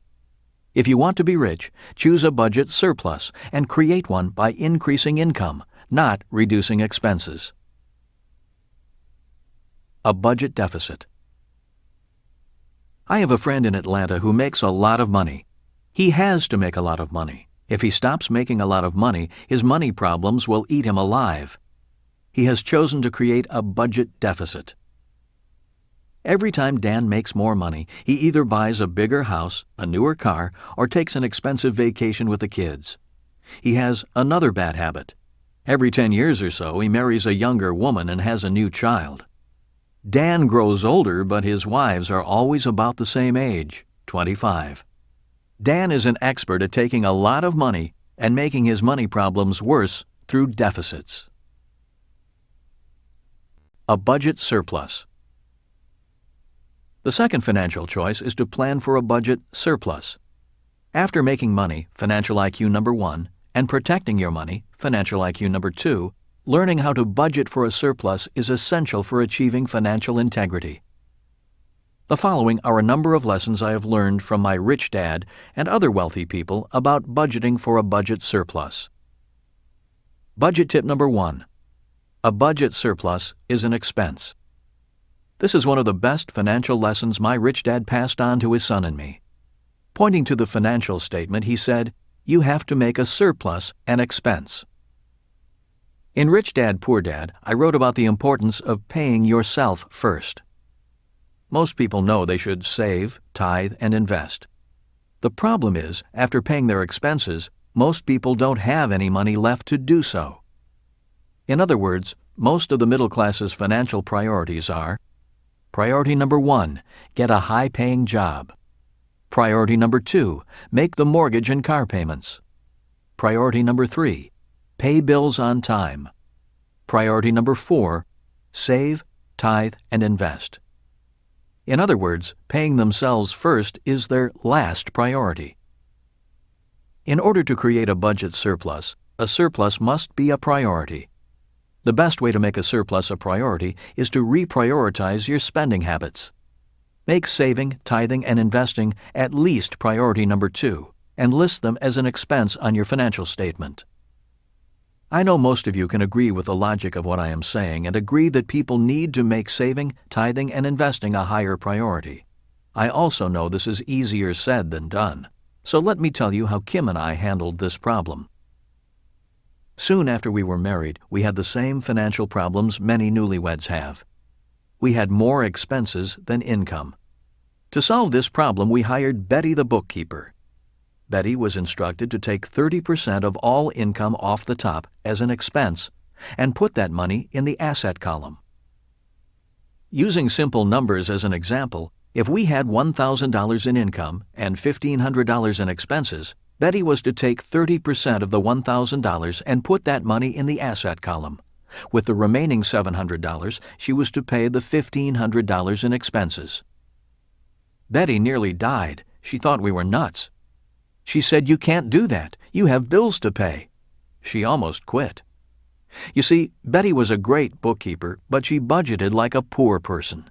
She paid everyone else first and herself last. Since there was rarely anything left over, she paid herself nothing. Her creditors, the government, and bankers were all more important than Betty. Betty argued and fought. All of her training told her to pay everyone else first. The thought of not paying her bills or taxes made her weak in the knees. I finally got her to understand she was doing us a favor. She was helping us out. I explained to her that she was helping us solve a very big problem, the problem of not having enough money. And as you know, solving problems make us smarter. When she understood she was actually creating income through expense, she was willing to go along with our plan to create a budget surplus. For every dollar of income, Betty would take 30 cents and put it in savings, tithing, and investing. With the 70 cents from every dollar left, she was to pay taxes, liabilities such as our mortgage and car payments, and then our bills such as electricity, water, food, etc. Needless to say, for a long time we came up short every month. There were some months Kim and I came up as much as $4,000 short. We could have paid the $4,000 from our assets, but that was our money. The asset column belonged to us. Instead of panicking, Betty was instructed to sit down with us and let us know how short we were each month. After taking a deep breath, Kim and I would then say, "It's time to get back to financial IQ number 1, making more money." With that, Kim and I would hustle around doing whatever we could to make more money. Kim, with her marketing background, often called businesses and offered to consult with them on their marketing plans. She also took modeling jobs and sold a line of clothes. I offered to teach investment or sales and marketing classes. For a few months, I trained sales teams at a local real estate company. I even made money by helping a family move and by clearing some land for another family. In other words, we swallowed our pride and did whatever it took to make the extra money. Somehow we always made it, and somehow Betty stuck with us and assisted us with our problem, solution, and process, even though she worried more about us than we did. Unfortunately, Betty could help us, but was unwilling to help herself. Last we heard, she retired and moved in with her single daughter. They share expenses, using Betty's payments from Social Security to pay them. They do not have a budget surplus. In 1989, Kim purchased her first rental property. She put down $5,000 and made $25 in positive cash flow per month. Today, Kim controls a multi-million-dollar portfolio and over 1,000 rental units. If we had not made investing an expense and paid ourselves first, we might still be paying everyone else first. God is our partner. As far as tithing goes, we continue to donate a large percentage to charitable organizations. It's important to give. As my very religious friend says, God does not need to receive, but humans need to give. Also, the reason we give is because tithing is our way of paying our partner, God. God is the best business partner I've ever had. He asks for 10% and lets me keep the other 90%. You know what happens if you stop paying your partners? They stop working with you. That is why we tithe. Budget tip number 2. The expense column is the crystal ball. If you ever want to predict a person's future, just look at the person's discretionary monthly expenses. Rich Dad said, "You can tell a person's future by looking at what they spend their time and money on." He also said, time and money are very important assets. Spend them wisely. Budget tip number 3. My assets pay for my liabilities. My poor dad believed in buying cheap. He thought being frugal was smart budgeting. We lived in an average house in an average neighborhood. My rich dad loved luxury. He lived in an affluent neighborhood and lived an abundant lifestyle. He did not like being cheap, although he was still careful with his money. If my poor dad wanted a luxury item, he simply denied himself the luxury of owning. He said, "We can't afford it." If my rich dad wanted a luxury item, he simply said, "How can I afford it?" And the way he afforded it was to create an asset in the asset column, an asset that paid for the liability. In other words, he acquired assets by paying himself first. With the cash flow from the assets, he then purchased his luxury liabilities. If he wanted big luxuries, he first created big assets. What many people do is buy big luxuries first and never have enough money to purchase assets. Again, it's a matter of priorities. The Bentley account. 2 years ago, I wanted a new car, a Bentley convertible. The price? $200,000. I had the money in my asset column. I could have purchased the car for cash. The problem with buying a $200,000 Bentley with cash is that the car is worth only $125,000 the moment I drive it off the lot. That is not a smart use of my cash. Instead of spending my cash, I called my stockbroker Tom and authorized him to convert some of my gold and silver shares into $200,000 cash. His job was to take the $200,000 and turn it into $450,000. The project was named the Bentley account.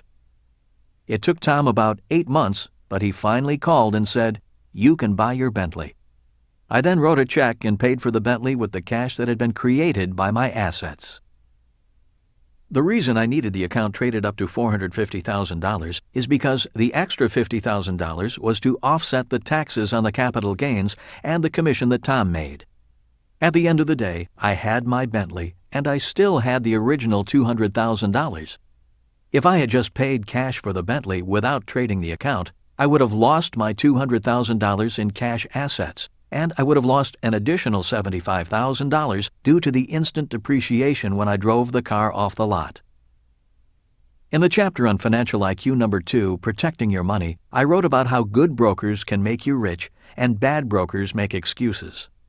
The Bentley account is an example of a good broker making me rich and happy, allowing me to afford the luxuries of life. So keep looking for a good broker if you don't already have one. At this point, it might be beneficial to remind you what an asset and a liability are. In my book, Rich Dad, Poor Dad, I define them simply as this. An asset is something that puts money in your pocket. A liability is something that takes money out of your pocket.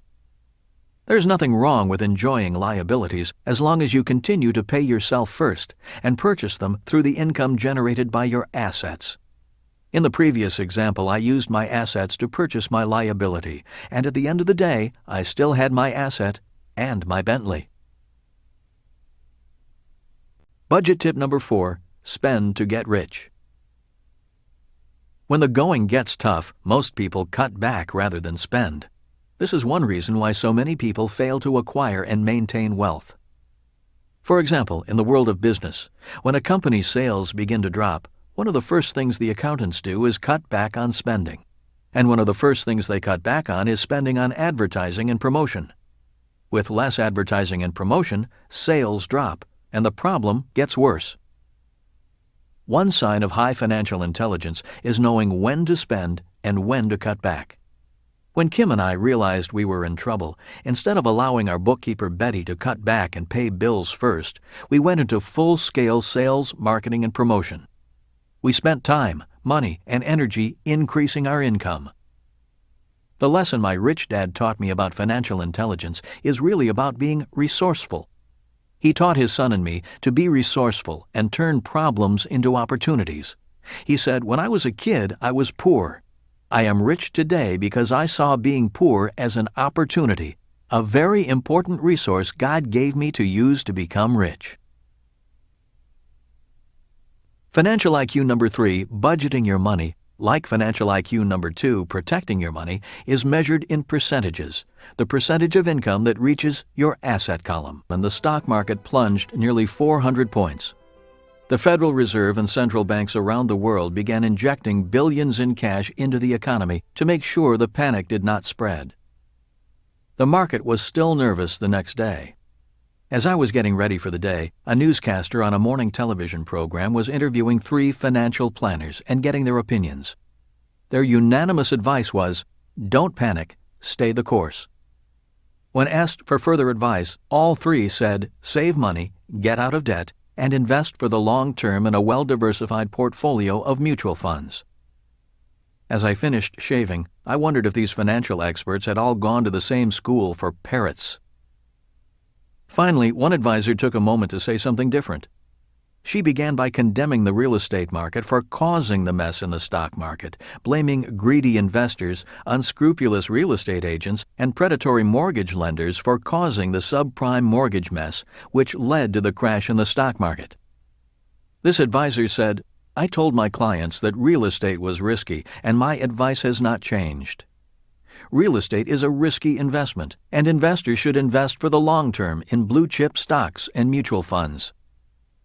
As the financial planner on television was ending her attack on real estate, my wife Kim walked into the room and said, "Remember, we have a closing today on the 300-unit apartment house." Nodding my head, I said, "I'll be there." As I finished dressing, I thought, it's funny the financial advisor's saying that investing in real estate is risky. The real estate markets are crashing at the same time Kim and I are buying a $17 million apartment house in Tulsa, Oklahoma, and we are excited about it. Are we on the same planet? So what is the difference between the financial planner who was negative on real estate and why was I excited about buying more property? The answers to that question are found in this chapter through 2 financial concepts, control and leverage. The new capitalism puts millions of workers' money into investments that allow them very little control or leverage. Because I have control over my investments, I am not as affected by market crashes.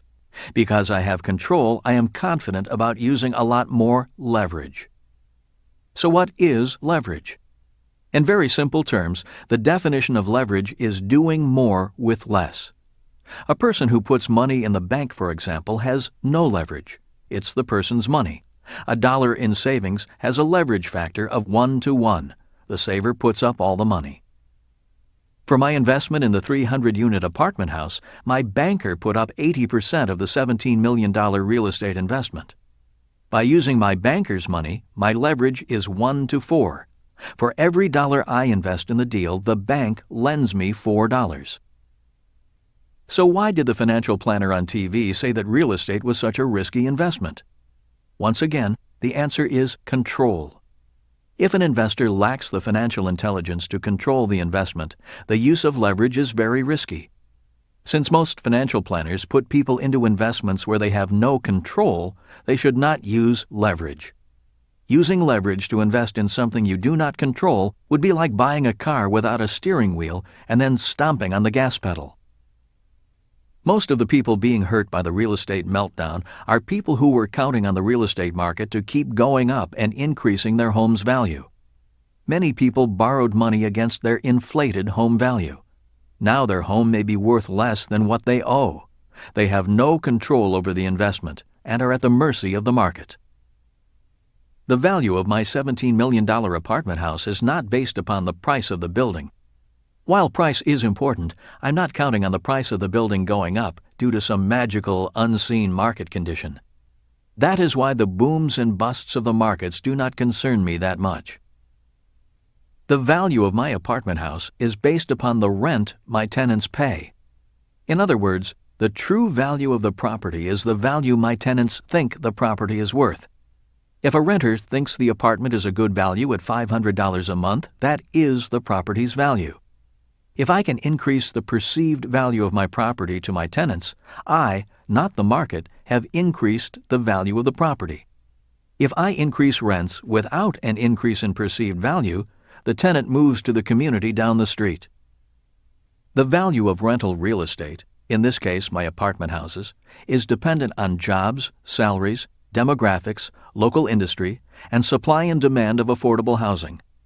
In a housing crash, the demand for rental units often goes up, which means demand and rents go up. If rents go up, the value of my rental real estate may go up, even if the value of residential real estate is coming down. There are 3 specific reasons why I'm not concerned about market crashes when it comes to the purchase of my 300-unit apartment house. One reason is because Tulsa, Oklahoma is an oil boomtown. High-paying jobs are plentiful. The oil industry needs workers, and transient workers need rental housing. The second reason is because a local college near the apartment house is doubling its number of students, but not the number of on-campus housing units, which increases demand for rental apartments. As many of you know, there is another baby boom, commonly referred to as the Echo Boomers, a generation just now entering college, which is 73 million strong. A majority of them will be renters. The third reason is because the fixed interest rate on the existing loan is very low. Low interest payments, lower expenses, and increasing income will increase property value, not market fluctuations. This means the 300-unit apartment house offers me both control and leverage. My job as an investor on this apartment house is to increase my leverage from 1 to 4 to possibly 1 to 10. That is, doubling the value of the property through operations, not the market. I can do this as long as I have control. Leverage is not risky. Many financial advisors will tell you that higher returns mean higher risk.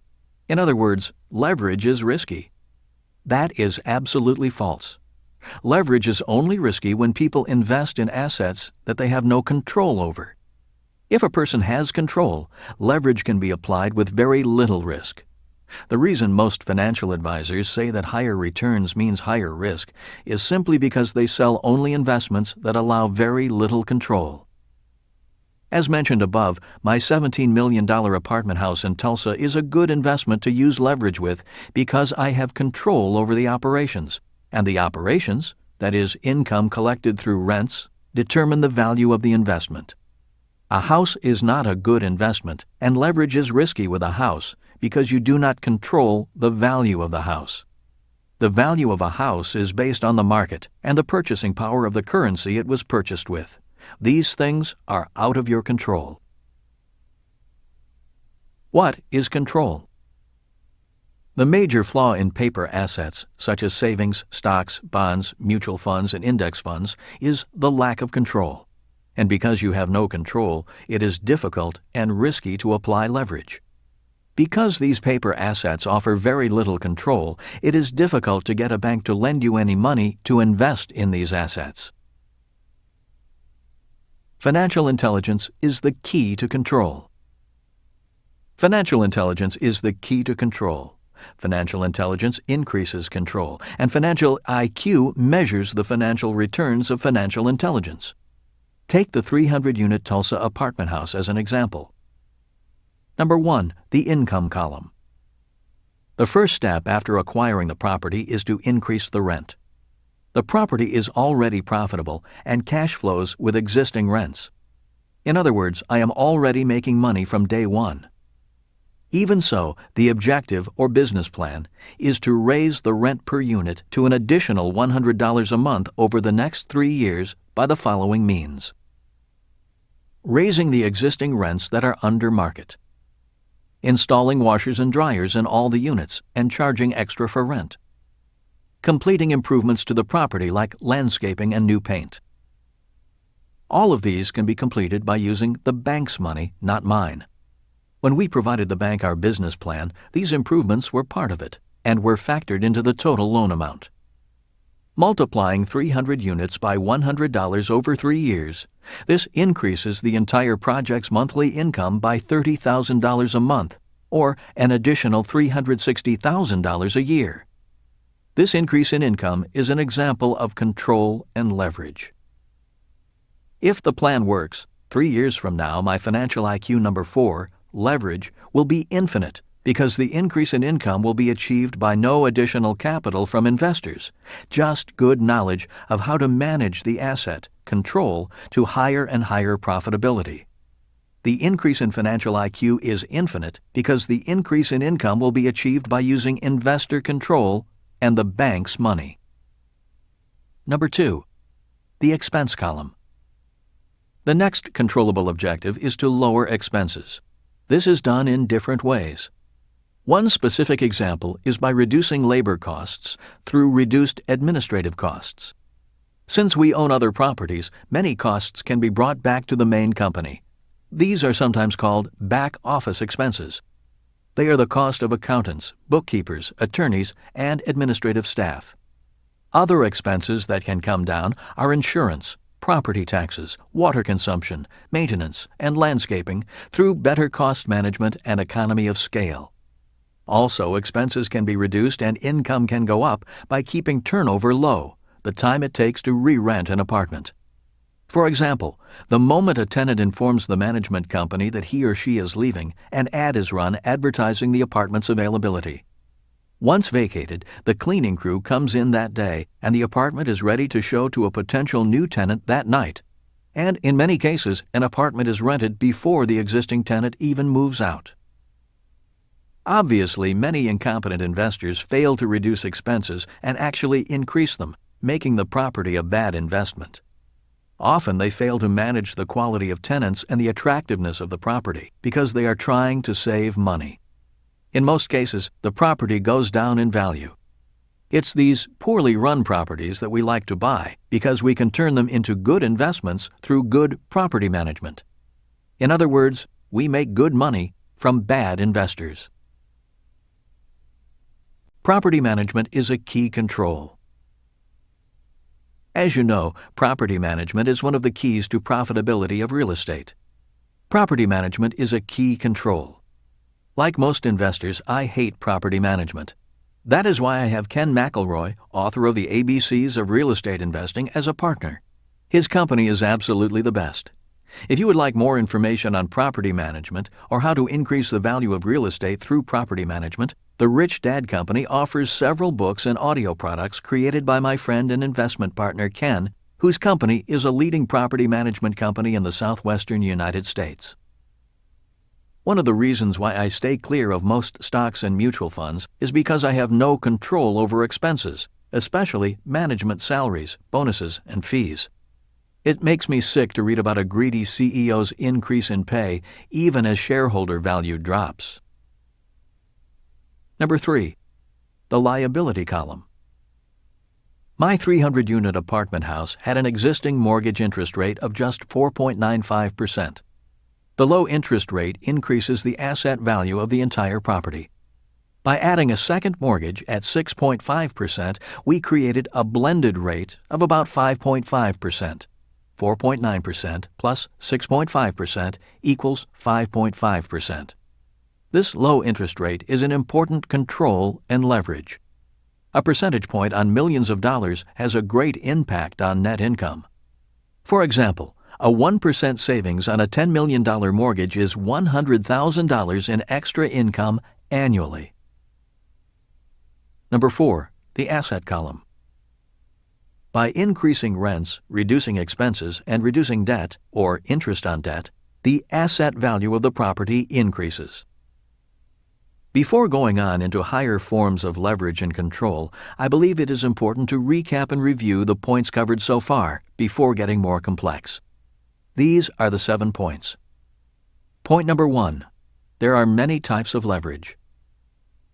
The financial leverage most people are familiar with is the leverage of debt, that is OPM, or other people's money. All 5 financial intelligences, which are increasing income, protection from predators, budgeting, leverage, and information, are forms of leverage. Leverage is anything that makes your job a little easier. It's easier to move a heavy object with a forklift, and it's easier to make a sophisticated investment decision with a higher financial IQ. Point number 2. Most investors invest in paper assets they have very little control over. Examples of paper assets are savings, stocks, bonds, and mutual funds and index funds. Because these assets allow little to no control, these investors have very little leverage and low returns on investment and reflect a low financial IQ. An example of low financial IQ is a 5% return on savings, paying taxes on that return, and then having inflation almost wipe out its value. Point number 3. An increase in returns does not mean an increase in risk. When financial advisors say that an increase in returns means an increase in risk, they are right when speaking about paper assets. They are wrong when speaking for all assets. Assets, such as a business or real estate, require more financial intelligence, allow for more financial control, and permit a higher degree of leverage with very low risk. The key to low risk is higher financial intelligence. This is why I recommend that people start small and stay small as they allow their financial intelligence to increase.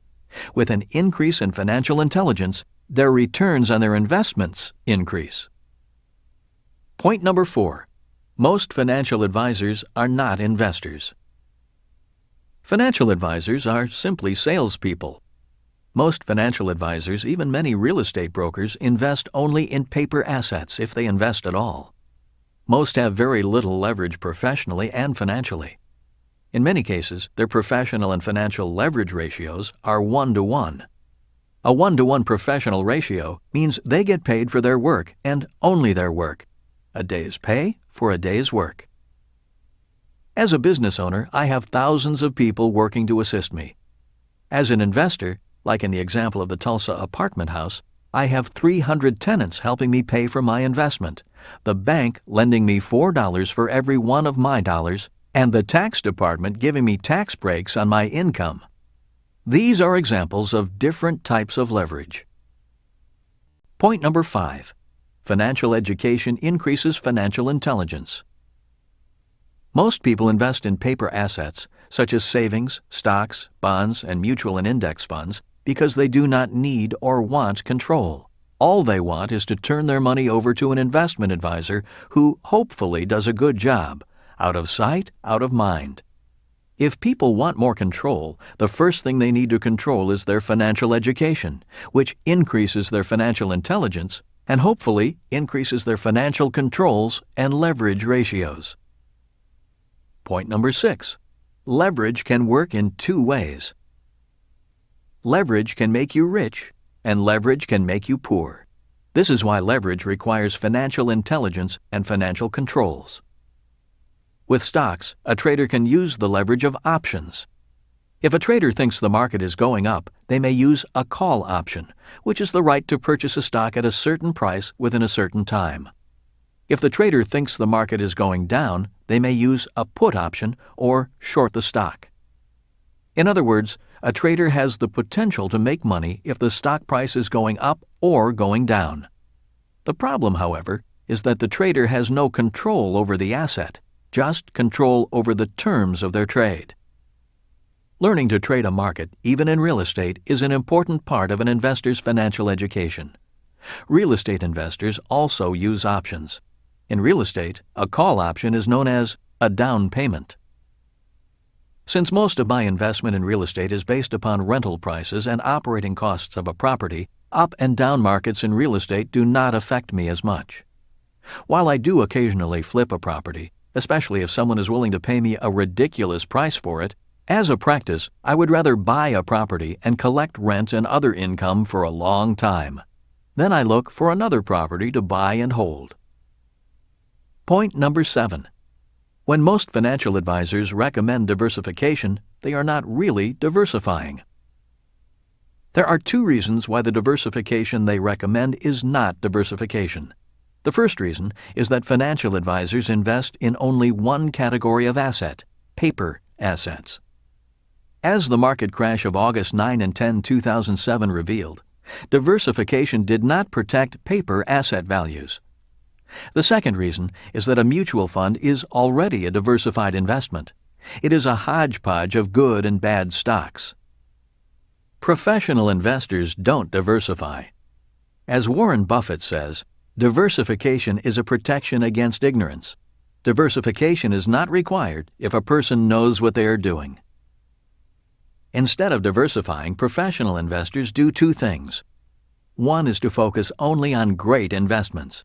This saves money and increases returns. The second is to hedge. Hedging is another term for insurance. For example, my 300-unit apartment house is required by the bank to have all sorts of insurance.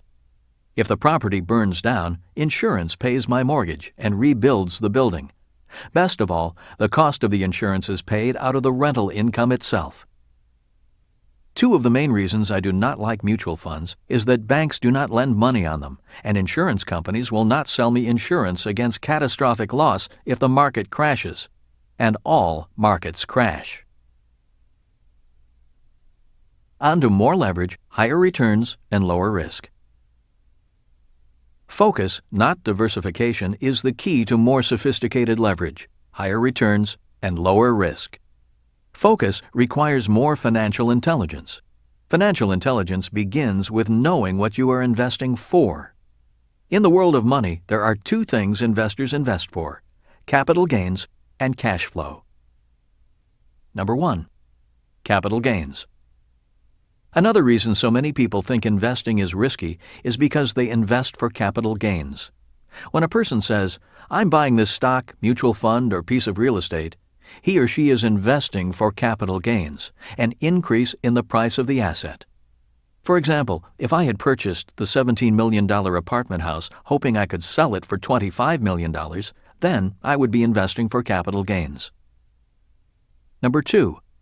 Cash flow. Investing for cash flow is a lot less risky. Investing for cash flow is investing for income. If I put savings in the bank and receive 5% in interest, I am investing for cash flow. While interest is low risk, the problem with savings is the return is low, taxes can be high, and the dollar keeps losing value. When I purchased the 300-unit apartment house, I was investing for cash flow. The difference is, I was investing for cash flow using my banker's money for a higher return on investment and paying less in taxes. That is a better use of leverage. What are you investing for? Most financial advisors recommend that a person invest in growth funds when he or she is young. Investing for growth is investing for capital gains.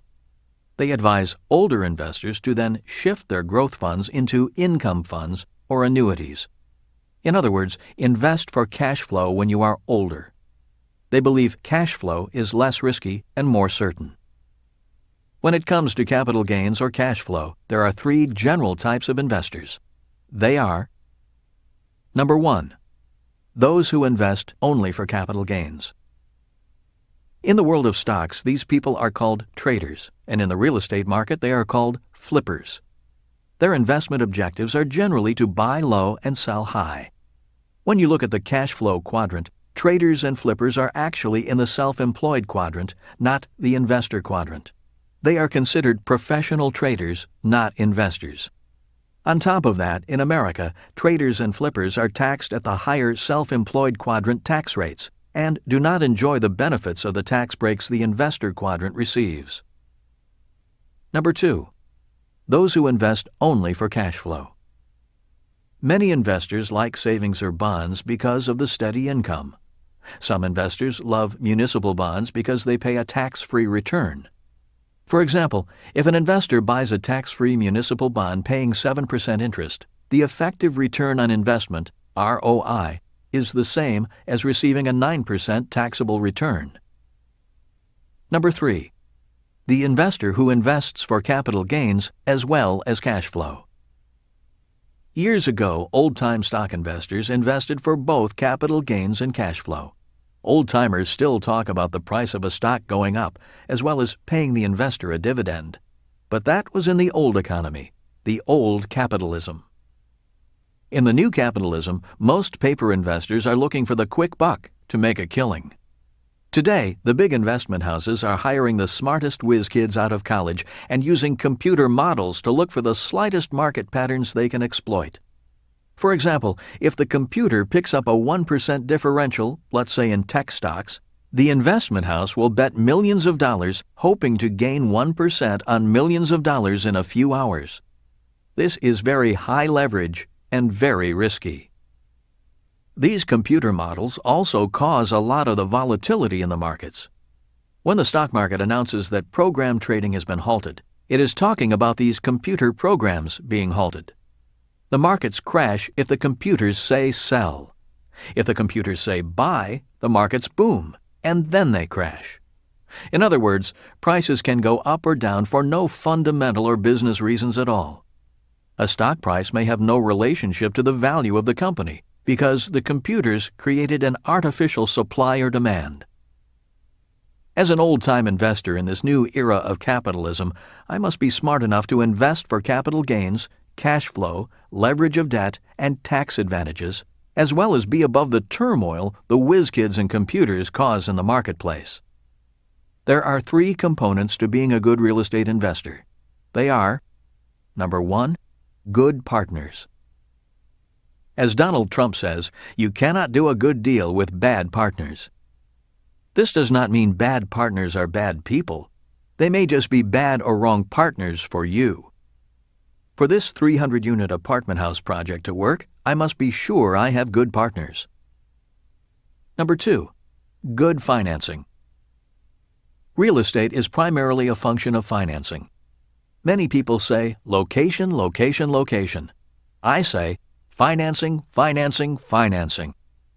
If you can secure good financing, the deal works. If you have bad financing, the deal will not.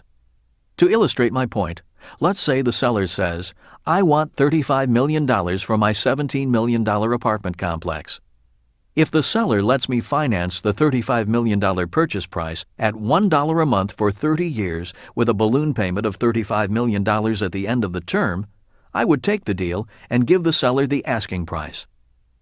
At $1 a month for 30 years, I can afford to pay $35 million for a $17 million property.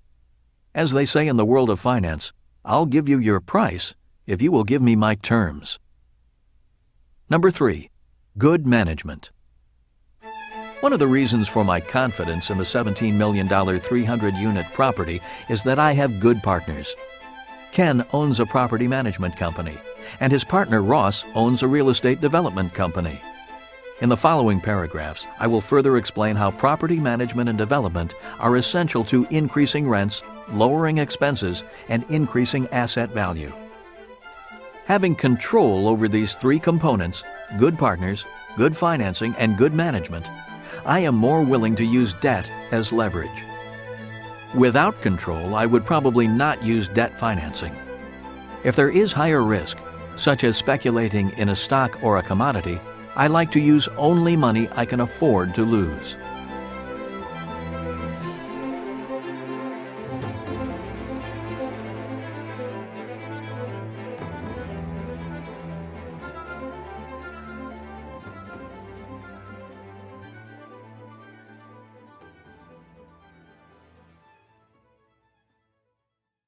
Higher returns with less risk. I'm going to further explain my confidence in the investment thanks to my partners and having control over the 300-unit apartment project, why I am willing to use a lot of leverage, why I believe the risk is low, how I make more money, and how I pay less in taxes. There are three more advanced investment strategies that require a higher level of financial intelligence. The three advanced leverage strategies are OPM, ROI, and IRR. Number 1. OPM, other people's money.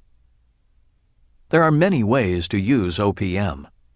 With the 300-unit apartment building, I am using 80% leverage. First of all, the beauty of using the bank's money is that it is tax-free money. The other benefits of the bank's money are I keep the appreciation, cash flow income, tax benefits, and amortization. The bank puts up 80% of the money, but I receive 100% of the benefits. What a great partner! Number 2, ROI, return on investment. A confusing concept for many investors is the return on their money, or ROI. For example, when you read financial publications, many mutual funds claim they have gone up by 10%. But my question is, did any of that 10% return to the investor? And how did they measure that 10%?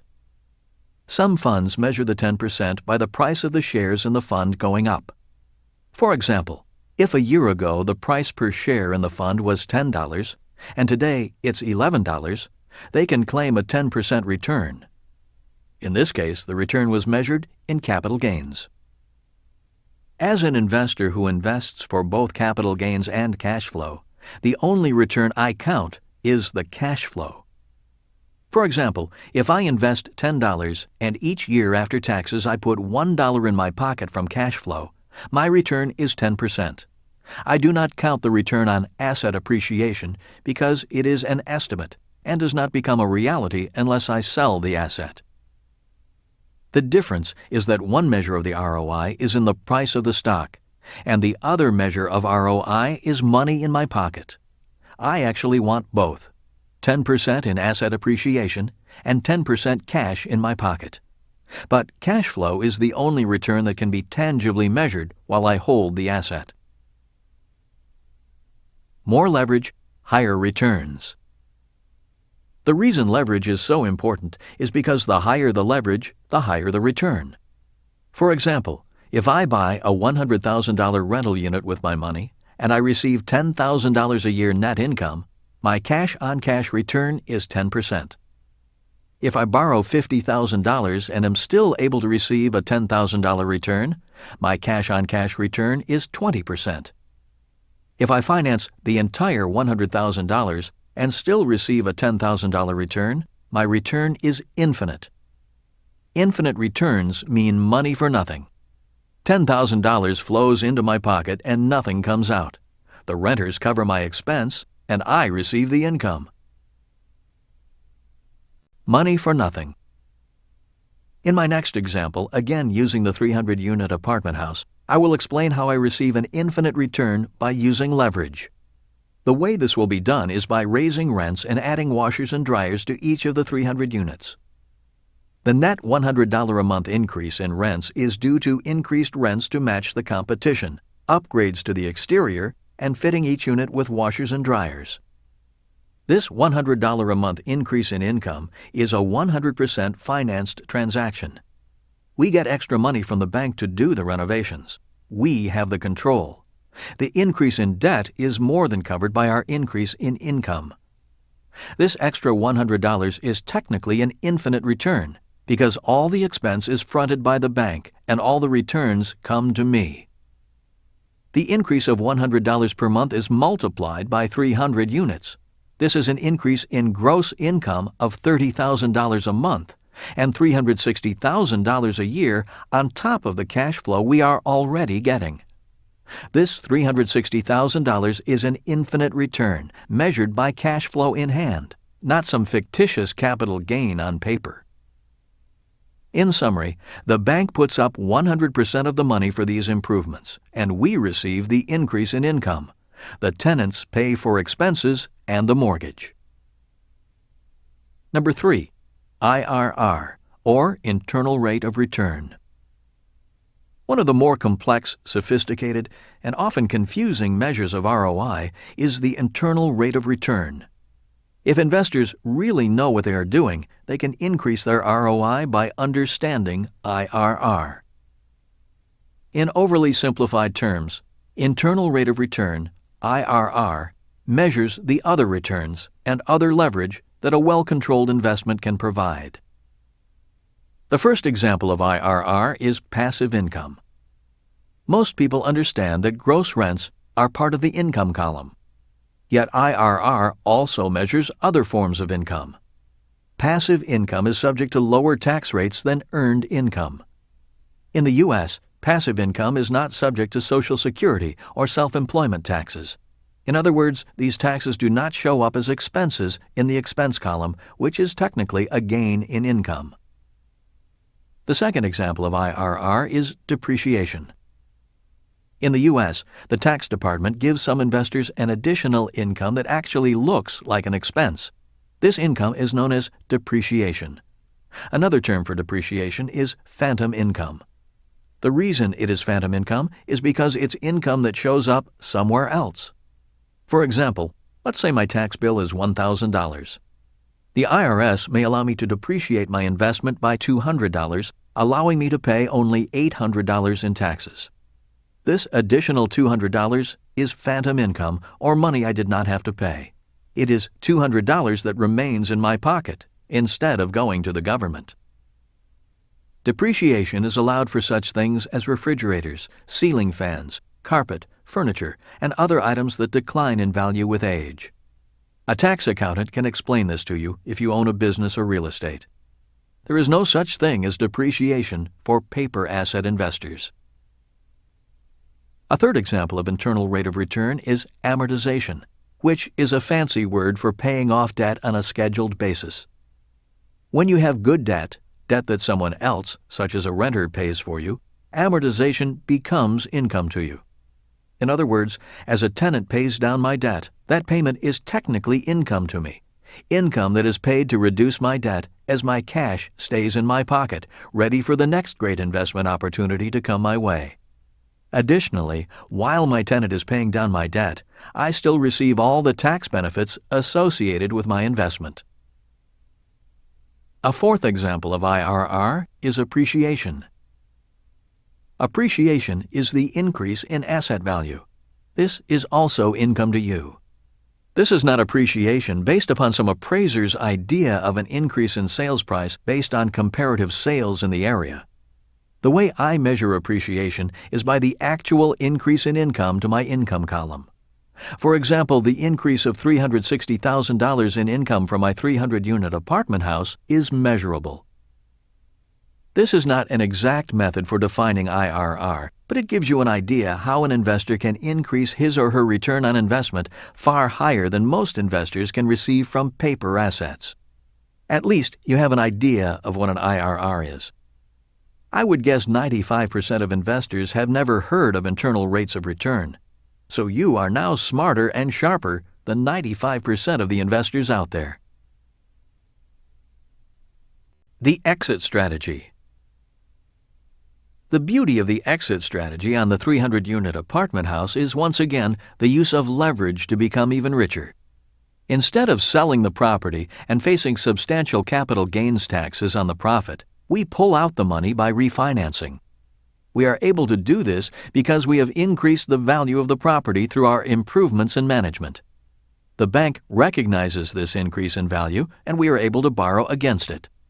By leveraging the property's value, we pull money out of the property tax-free, and the improved operations more than cover the higher mortgage payment through higher income.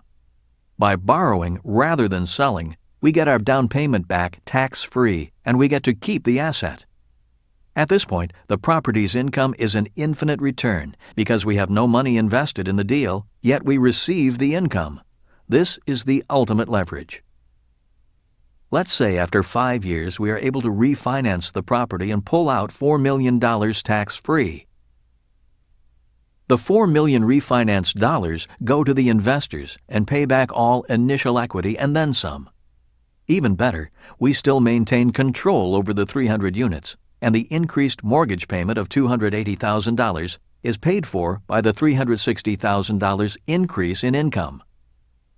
The $360,000 increase in rental income minus $280,000 in increased interest expense leaves a net $80,000 in passive income.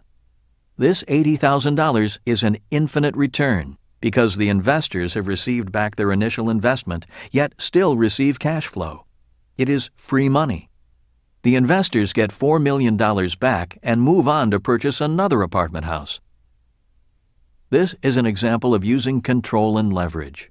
This is an example of getting rich according to the rules of the new capitalism. Capitalism based on the use of debt to become richer.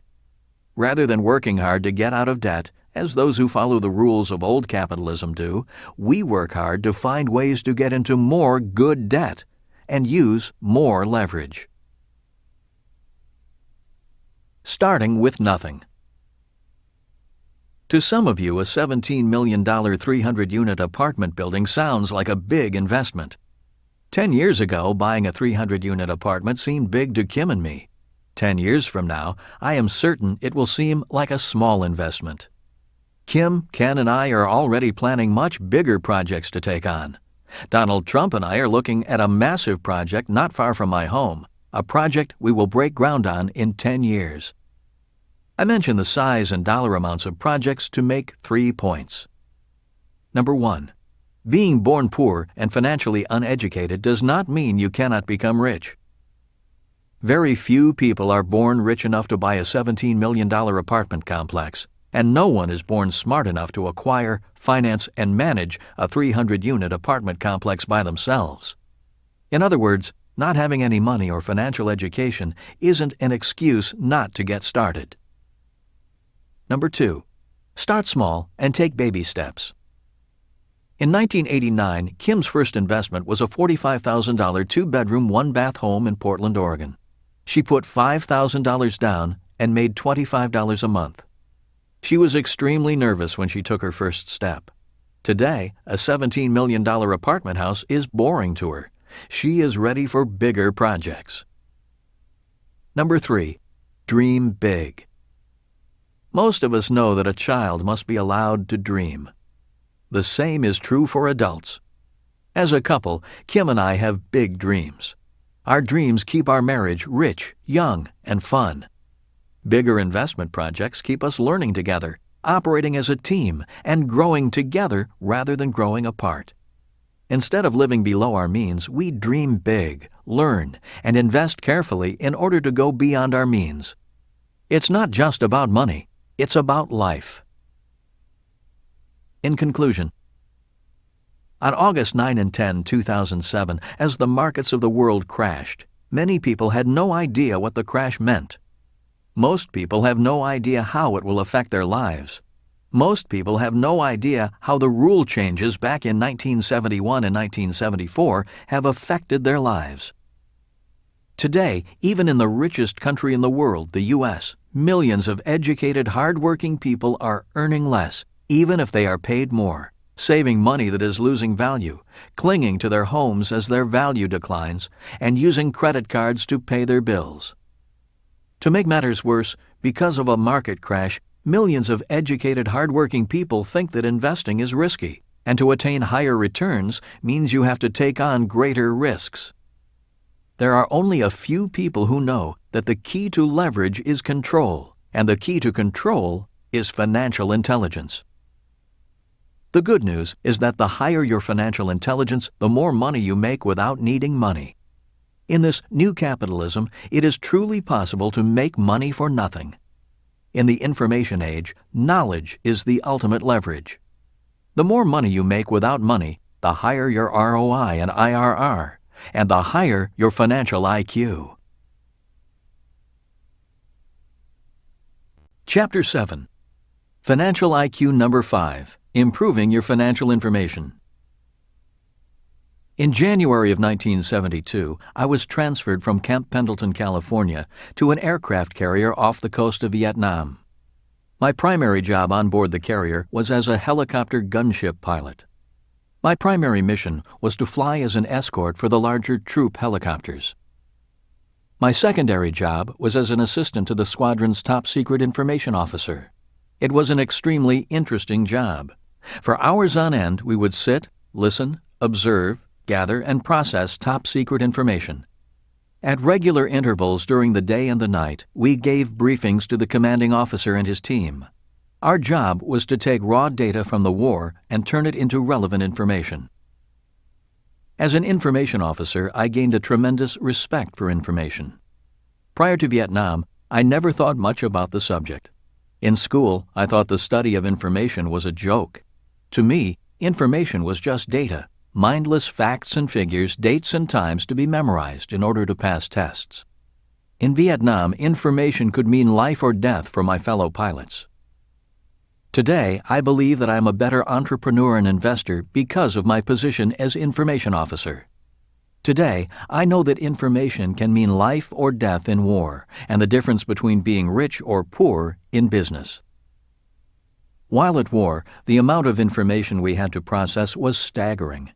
Very quickly, we had to learn how to sort, categorize, discard, and process tremendous amounts of information from multiple and varied sources. To handle information overload, the military puts a great amount of effort into classifying information. Without classification, all information is equal and virtually worthless. As an information officer in Vietnam, I learned to classify information according to a set of characteristics. They are: Number 1, time.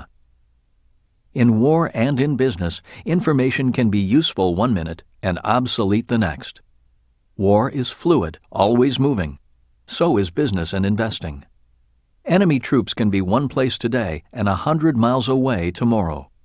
In business, a business advantage can be priceless today and worthless tomorrow. Number 2, credibility. We had to know who the information came from. Were our sources credible and reliable? Unfortunately, in the world of money, most people get their financial information from people they work with or salespeople. They may be good, honest people, but they are not credible or reliable sources of financial information. Number 3, classification. In the military, I learned to sort information into categories. For example, top-secret information was only available to those with top-secret clearances. In the world of business and investing, top-secret or classified information is known as insider information. When the average investor hears the term, he or she thinks of illegal information, and sometimes it is. Insider information is illegal when a person receives information from someone inside a public company and uses it to buy or sell that company's shares. In reality, all information is inside information. A more important question is, how far from the inside are you? By the time a person hears a hot tip about a company's new product or news that a company is in trouble, people on the inside and close to the inside have already traded on that information. The battle has already been won, and the average investor has lost. Let me make it clear that I do not encourage or condone illegal insider trading. The distinction I want to make is about the importance of being on the inside and getting close to the information. One of the reasons I love being an entrepreneur and a real estate investor is because I am a legal insider who can trade on inside information. Since I am not a public company, I can also freely tell my friends what I know and how I am investing. One of the main reasons my rich dad encouraged me to develop my financial intelligence is so I could have access to inside information. The closer to the inside your information, the richer you become. Number 4. Relative information. Watching battlefield information change day by day, we as information officers were able to interpret past and present information to forecast future information. For example, if we knew that the enemy troops were in one position on Tuesday, another position on Wednesday, and another position on Thursday, we could begin to predict where they were going and what their objectives might be. In other words, we had to know how information related to other information. In the world of business and investing, this past, present, and future information gathering is known as watching the trends. Number 5. Deceptive information. In war, the enemy would often try to deceive us by sending deceptive information. They occasionally did this by using diversionary tactics. For example, they might move a large number of troops and equipment, making a lot of noise and dust just to distract us from their real motives and objectives. Or they allowed us to capture one of their troops who provided erroneous information. Business and investing are rampant with deceptive information. An entrepreneur and investor must be constantly vigilant and on guard. For example, many times a financial expert will tell you something and then do the opposite. This person may go on television and say he is bullish on a stock and is buying it. This bit of information causes other people to buy the stock, driving the stock price up. Once the price is up, the person who recommended the stock sells and takes a huge profit. This is known as the pump and dump. Classifying information to become richer. There are a number of lessons I learned in the military about classifying information that are applicable to business. Lesson number 1. Facts versus opinions. The key to military intelligence is to know the difference between facts and opinions. The same is true for financial intelligence. One of the reasons so many people think investing is risky is because they do not know the difference between facts and opinions. A few examples of opinions are: when someone says the shares of a company are going to go up, it's an opinion because it is about a future event. When someone says a person's net worth is $1 million, it's an opinion because most valuations are opinions. If a person says he is very successful, this is an opinion because the definition of success is relative. Lesson number 2. Insane solutions. An insane solution occurs when a person uses information that is an opinion as a fact. In war, this can kill you. In business, it can ruin you. For example, question: why did you buy that house when you knew you couldn't afford it? Answer: I bought it because my broker said it was going to go up in value. I thought that I could buy the house, live in it, and then sell it for a profit, which would solve my money problems. Question: why do you invest in those mutual funds? Answer: because my supervisor told me to. She said it was a good investment. Lesson number 3. Risky actions. In war, if you didn't verify information and acted on it blindly, you risked death. A risky investor invests based on opinions. Unfortunately, this describes most investors. Since most investors invest for capital gains, their investment decision is based upon opinions about the future. Many investors invest in mutual funds based upon the opinion that the stock market goes up 8 to 10% per year. If the opinion is wrong, they lose. A smart investor knows the difference between facts and opinions. A cash flow investor invests for facts. If possible, a smart investor will invest using both opinion and facts, and invest for both cash flow and capital gains. If you are investing in stocks, mutual funds, real estate, or business, ask yourself if the information you are basing your decision on is fact or opinion. Lesson number 4. Control over the asset. One important bit of information I want is how much control I have. In the previous chapter on Financial IQ number 4, Leveraging Your Money, I stated that it was important to invest with control before leverage. If I do not have control, I do not use much leverage. I control my asset value by controlling my rents. My asset value is not based upon a market appraisal, which is an opinion 99% of the time. Lesson number 5. What are the rules? Rules and laws are very important types of information. Many people get into trouble simply because they do not know the rules, ignore the rules, or break the rules. Personally, I never liked rules. In Vietnam, I liked them even less. One of the things I hated was that we fought according to one set of rules, and the enemy fought according to another. One rule I found ridiculous in war was the rule that we could not pursue the enemy across borders. The enemy would fight close to the border and then escape across it for safety. There were many times we had to break off a fight because the VC crossed back into Laos. It was my rich dad who changed my attitude towards rules. He said, if you play sports and there is no referee to enforce the rules, the game turns into chaos. If you drive on the highway and police do not enforce the rules, people die. This is why rules are important. Rules can make a person very rich or very poor. This is why information on rules is so important. For people who want to be rich, having good accountants and lawyers is important. Today, there are so many laws, rules, and regulations that it is impossible for any one person to know or understand them all.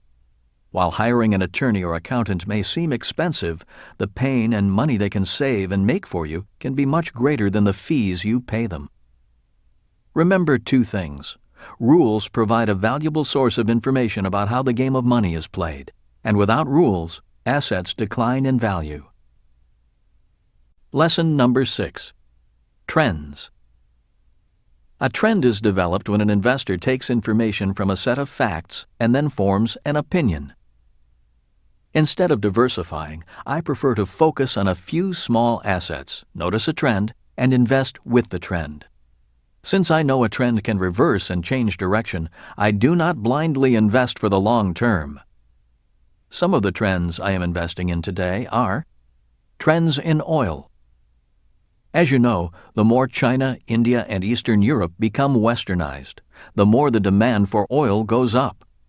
Even with the rush to find alternative sources of power, oil will continue to be a primary source of power for years to come. As much as I do not like the environmental damage oil causes, the harsh reality is we all use it, even the most devoted environmentalists. I believe the long-term trend for the price of oil is up, possibly as high as $200 a barrel in the near future. This high price will have serious repercussions upon the world economy, which will later lead to other trends worth following as alternative energy technology, such as solar power, makes advances. Trends in silver. I believe silver is the best investment in 2007. I believe it is a better investment than oil. There are two reasons I say this. The first reason is because silver is a consumable industrial metal. This means it's used up. Silver is the metal of choice for electronics. It is used in computers, cell phones, television sets, and other gadgets. It is estimated that 95% of all silver is already consumed. It is becoming scarcer. Gold is different. It is estimated that 95% of all gold ever found is still around. Instead of being consumed as silver is, gold is hoarded. In many ways, this makes silver more valuable than gold. The second reason is because silver is also a precious metal, a form of money. As the dollar drops in purchasing power, more people will look for anything that represents real money or at least holds its value. As I write, silver is very cheap when compared to gold. It is approximately $13 an ounce, while gold is approximately $600 an ounce. Historically, gold has been only 14 times the price of silver, which means if silver were $10 an ounce, gold would be trading at $140 an ounce. At today's prices, gold and silver are trading at a differential of 50. To me, based on historical trends and the fact that silver is a consumable metal, it has a greater opportunity to go up in price. Trends in housing. One of the reasons I love investing in apartment houses is that rich or poor, people will pay for a roof over their head. In America, the population is expected to grow from 300 million to over 400 million in the next 2 decades. So I believe the price of housing will continue to trend up. As real estate becomes more expensive and difficult to afford, and as wages come down, I believe these trends will cause more people to be renters. One of the reasons Kim and I did not panic during the August 9, 2007 crash is because we rent out real estate for cash flow. We do not sell real estate. When the subprime mortgage market collapsed, sellers panicked. People who invested for cash flow, those who rent property to others, didn't panic. In fact, they saw opportunity. In down markets, there are more renters than buyers, so a crash is generally good for landlords, but not sellers. A final thought on trends is the importance of history and cycles. Having survived a number of up and down markets, I have learned a lot from history. There is one historical trend I believe is worth watching. That trend is the 20-year cycle between stocks and commodities. As a person who sailed for an oil company, I became curious about why the prices of commodities went up as stock prices came down.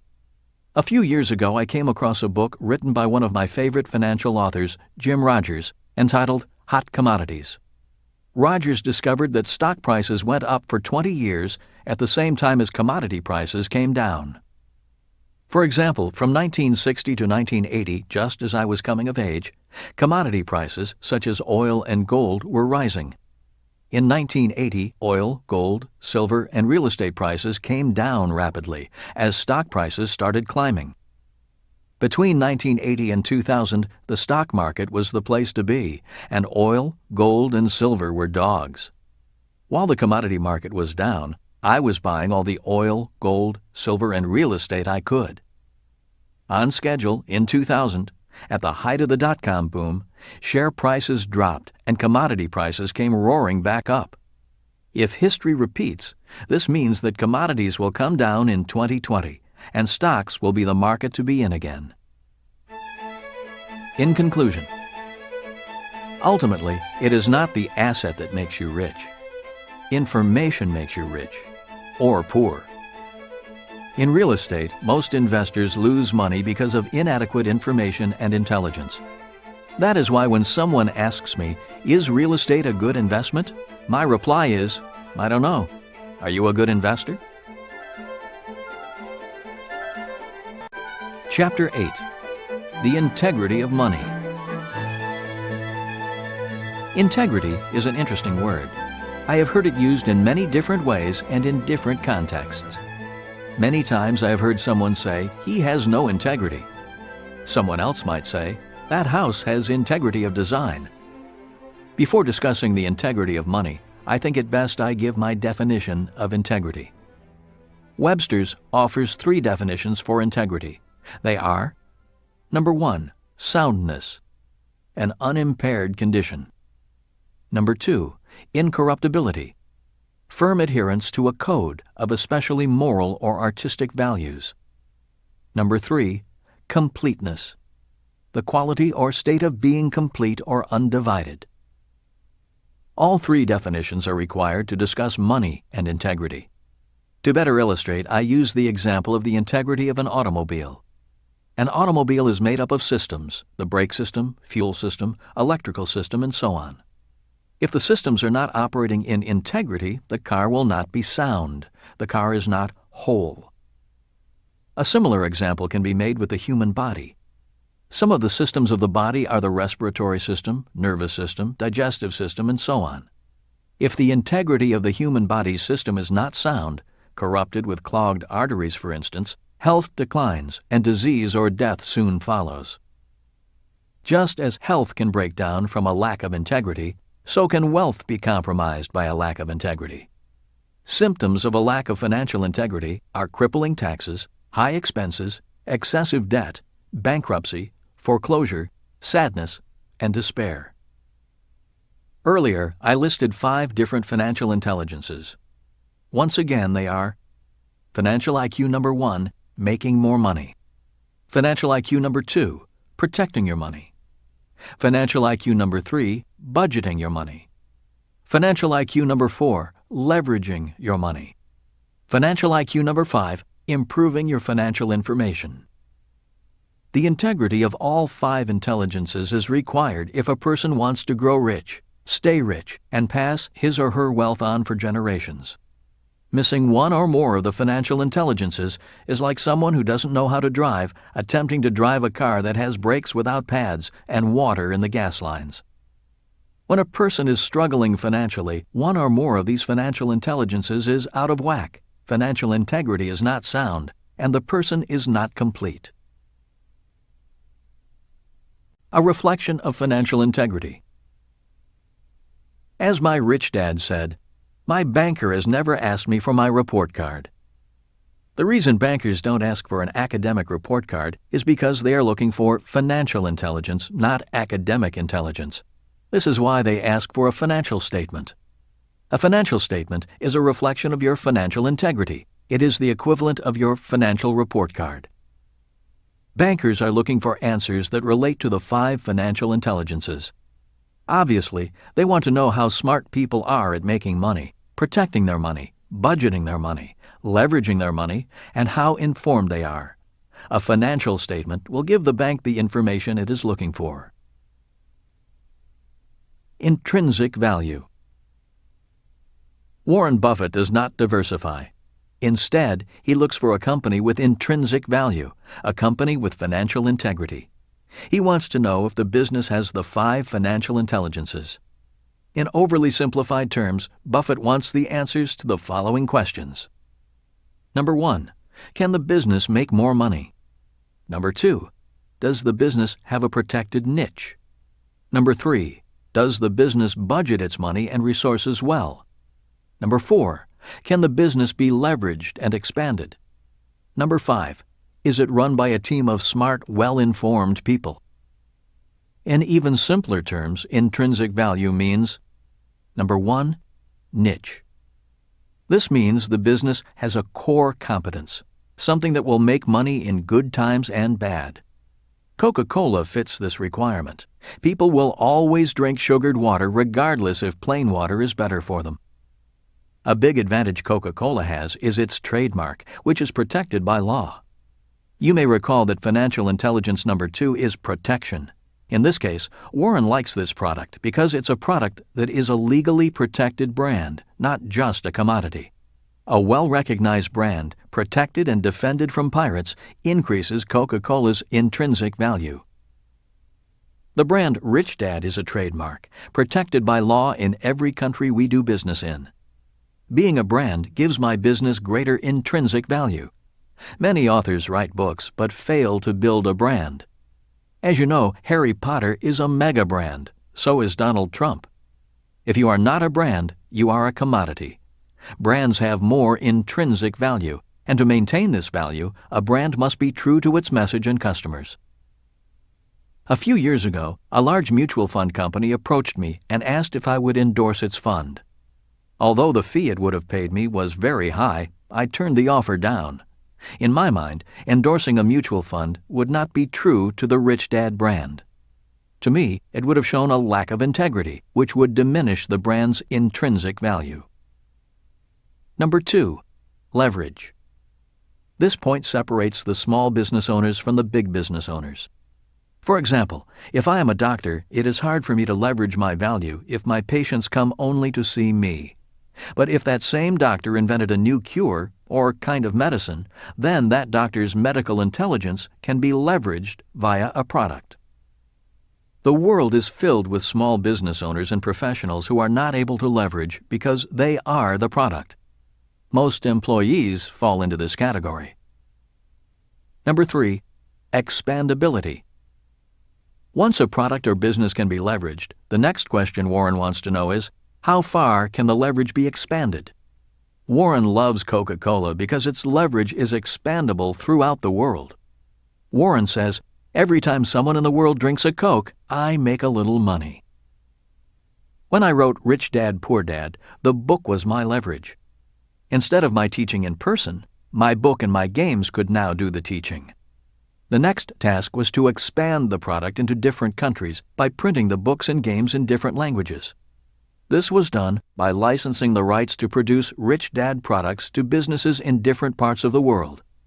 Instead of having my company print, inventory, and distribute my products, there are now publishers in 109 countries that do that for me. This is my example of leverage and then expandability. Number 4, predictability. What Warren Buffett wants to know is how predictable revenue is. He doesn't want peaks and valleys in income. He wants to know that come rain or shine, the money will come in like clockwork. One of the reasons I love my apartment houses is that rain or shine, the money comes in. I'm not worried about the price of real estate going up or coming down. I want my money coming in 24/7 from all over the world and from my apartment houses. This is why Warren Buffett does not diversify. Instead, he focuses on a business's intrinsic value. Recognizing intrinsic value requires the 5 financial intelligences. When a business has intrinsic value, the business has integrity. When a business has integrity, it has a better chance to grow and remain profitable, regardless of changing economic conditions. Before investing in a company, a professional investor looks at the business's financial statement. The professional investor is looking for business integrity. The same is true when a real estate investor buys an apartment house. Knowing about the internal rate of return, IRR, is intrinsic value applied to real estate.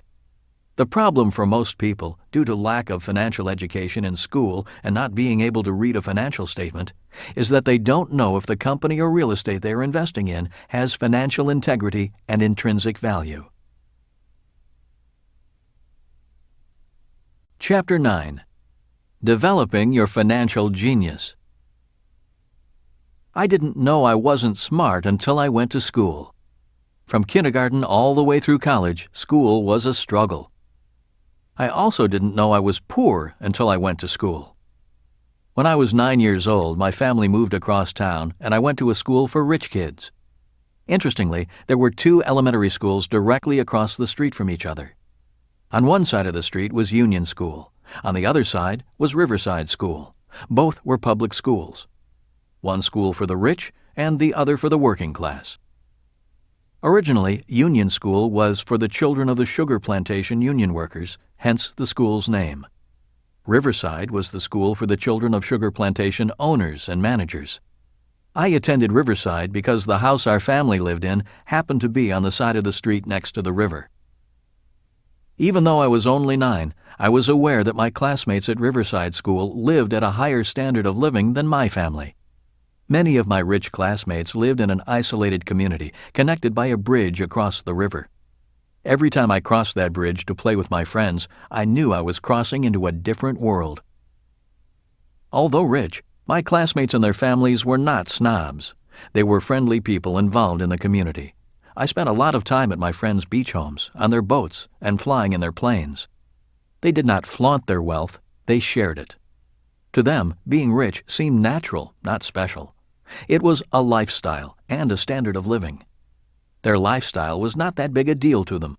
It was I who thought their lifestyle was a big deal, sometimes feeling uncomfortable, sometimes out of place, and acutely aware of the standard of living that separated us.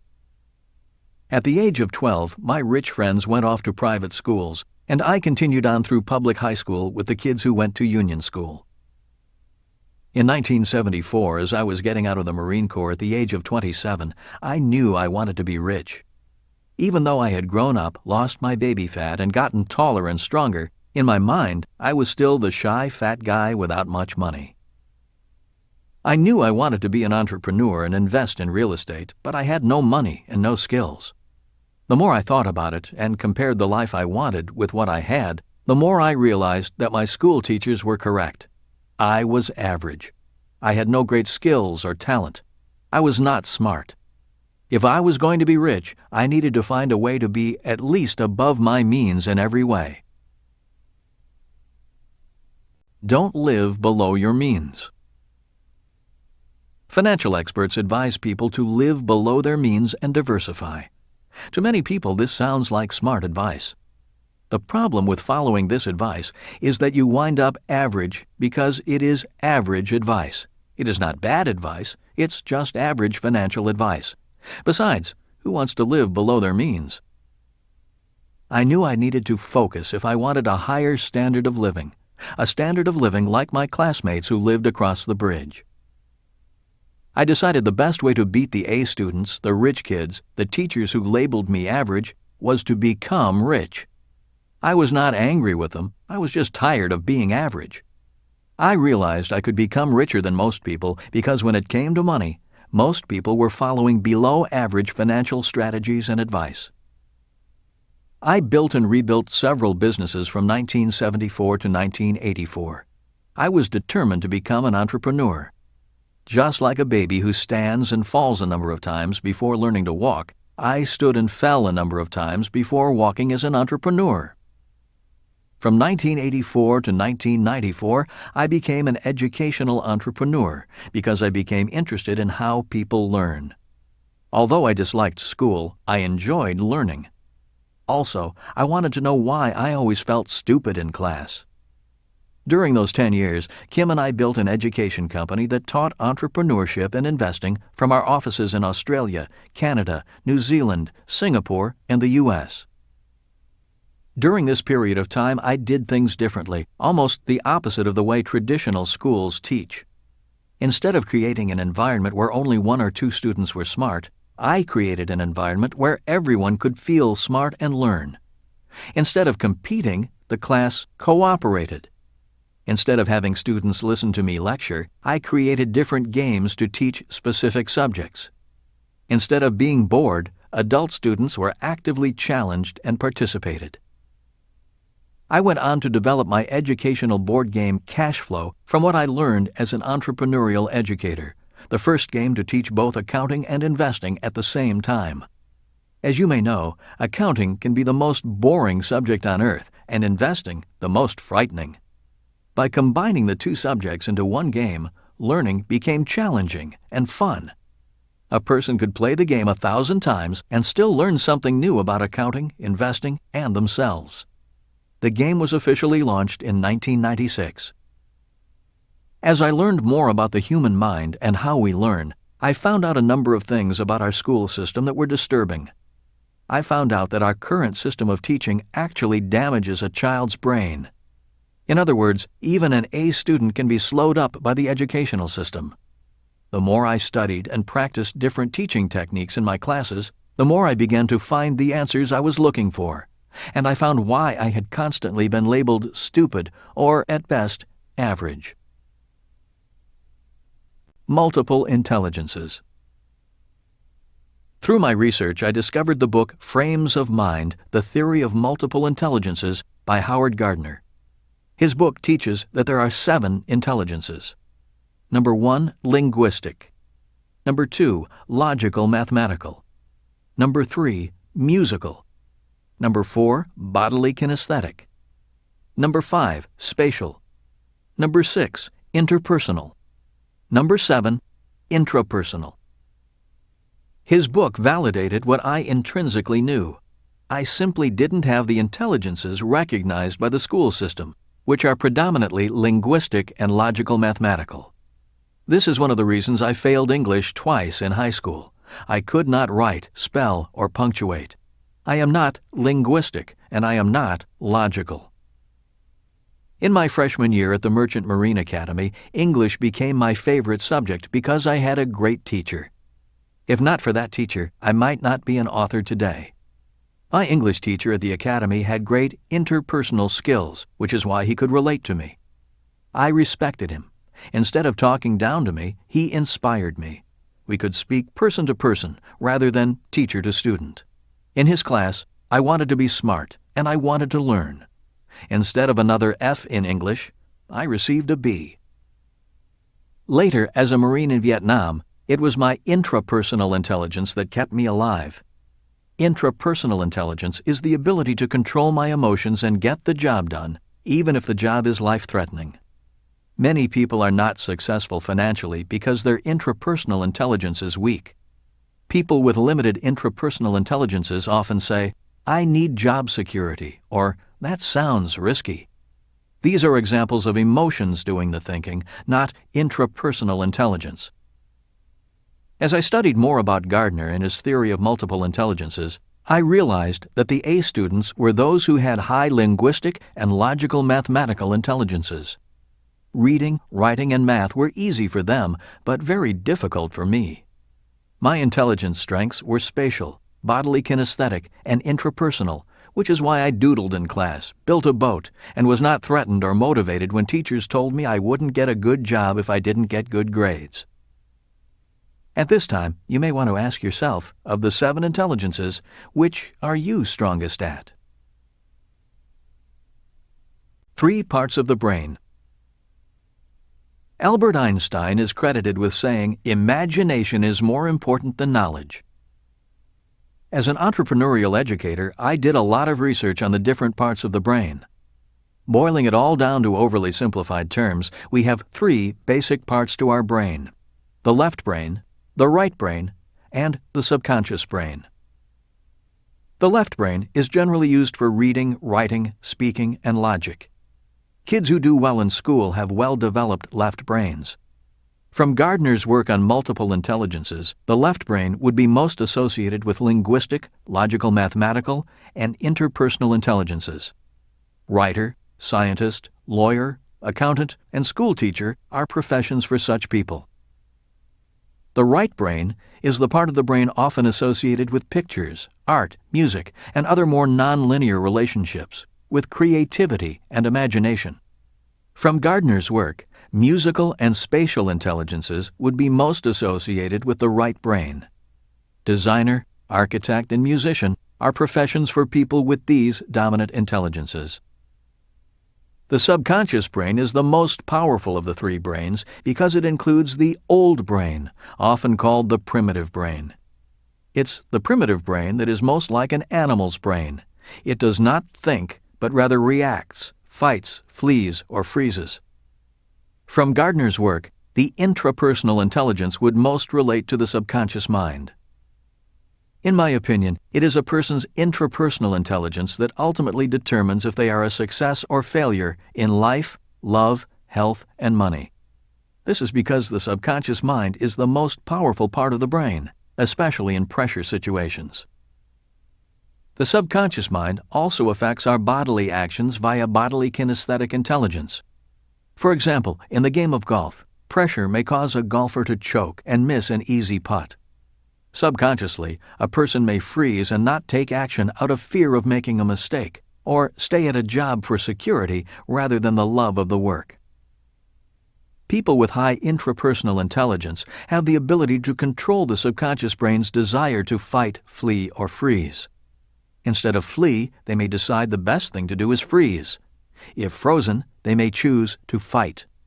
The point is, they have the intelligence to choose the appropriate subconscious response. If angry, they can speak calmly. If afraid, they can confront their fear. People think differently when their subconscious is controlled by fear. If people are fearful, they may say, "I can't do that. What if I fail?" Or, "That's risky." Compare that to a person who is in a fight state subconsciously who might say, "I'll show them. I'll get that deal just to prove I can do it." Learning to choose your subconscious state of mind before thinking and making decisions is very important. When I was in Vietnam, I felt better, flew better, and was more confident when I subconsciously chose to fight. When I was in a fleeing or fearful state, my thoughts were fearful. So choose your subconscious state of mind before using your left and right brains. Professions requiring tremendous control under stress are best for people with strong intrapersonal intelligence. For example, police officers, emergency room nurses and doctors, firefighters, and soldiers require high intrapersonal intelligence. I would say entrepreneurs require a high level of this intelligence. Which brain controls your money? The reason I became curious about the brain and how it works is because I wondered why so many people say one thing and then do another. For example, I might ask a person, "Do you want to be rich?" Most people will say from their logical left brain, "Yes, I really want to be rich." The problem is not found in their logical left brain, The problem is the subconscious brain saying, "Not you, you'll never be rich," or "How can you be rich? You don't have any money." In most cases, it's the subconscious fear of failing that holds people back. For example, I have a friend who is an attorney, an A student from Harvard, who wants to change, but he can't. He is afraid of doing something new for fear of failing and not making enough money. He says to me, "I've been an attorney for so long, I don't know what else to do. Who else will pay me what I am earning?" He has a brilliant left brain, an underdeveloped right brain, and an out-of-control subconscious brain. Again, the subconscious brain is the most powerful of the three brains. The subconscious mind is so powerful that it controls our addictions. For example, most smokers want to quit. You can logically explain to their left brain all the harmful effects of smoking and show their right brain horrifying pictures of lung cancer. But if the subconscious mind wants to smoke, the person smokes. In many ways, the subconscious brain controls your life, regardless if you are an A or F student. For most people, when it comes to money, there is a battle of the brains going on inside of them. It is this conflict that causes many people to live below their means, when in reality, they want to improve their standard of living and to be rich. The problem with traditional education is that it focuses on only one part of the brain, the left brain. In other words, you could be a left brain genius and a subconscious moron. You can know what to do in your left brain and in your subconscious brain be terrified of actually doing it.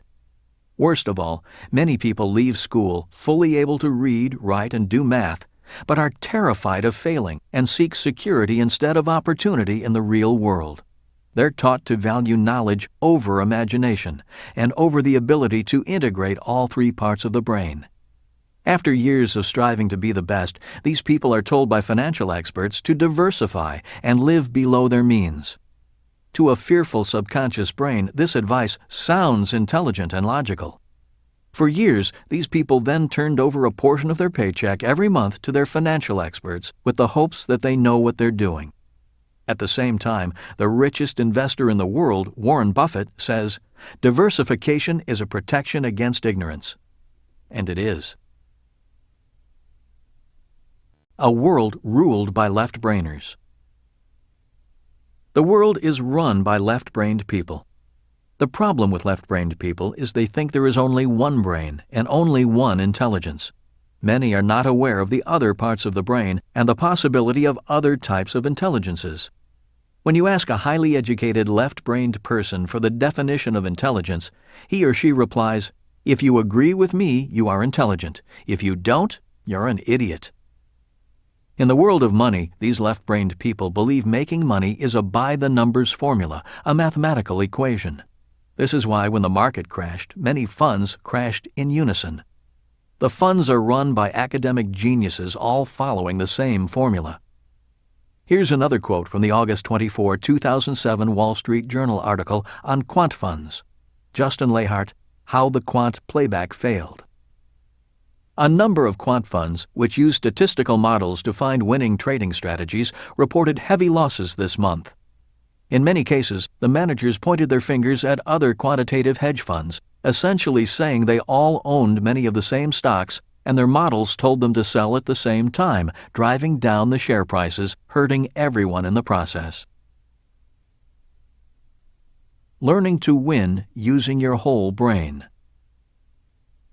Warren Buffett once said, "You have to think for yourself." It always amazes me how high IQ people mindlessly imitate. As an educational entrepreneur, I began teaching students to think outside of the box and to create rather than imitate. I was surprised at how frightening this teaching process was for many of my students. Most had been so frightened into needing job security, a magic formula for investing, and avoiding mistakes, that breaking the bonds of that fear was the hardest part of my job. These were smart, successful, well-educated people who wanted to make changes. Neuroscientists have recently discovered that the brain has mirror neurons. Many of these scientists believe this discovery is more important than the discovery of DNA. A neuromirror, in overly simple terms, is the equivalent of birds of a feather flock together. That is, our brains are programmed to imitate what we see others do. It explains why quant fund managers invest in the same stocks, why poor people stay poor even though they earn a lot of money, and why a child raised in England will speak a different dialect of English with a different accent than a child born in the U.S. or Australia. Mirror neurons of dialect and accent limit the scope of our world and who we associate with. Today, neuroscientists believe that mirror neurons are the most powerful learning parts of our brains. In the classroom, it explains why some students are teachers' pets. Since most classrooms are led by left-brained people, they tend to favor the kids with the same intelligences. In simple terms, mirror neurons mean our brains are like television transmitters and receivers. Even though we are not physically talking to one another, our brains are communicating at very deep levels. For example, when we walk into a room, most of us can immediately sense who likes us and who doesn't, even though nothing is said. This is the worst part. I learned that if I did not feel good about myself, people did not feel good about me. In many instances, another person is only sending back what I am broadcasting. In other words, if I think I am a loser, other people will think of me as a loser. The good news is that you and I can change their perception of us by changing our perception of ourselves. If I had not changed my perception of myself, I would never have met and married a beautiful woman like Kim. Someone like Donald Trump wouldn't be my friend, and I wouldn't be financially secure today. If I had not consciously changed my perception, I would probably still be a shy, fat, poor kid speaking pidgin English.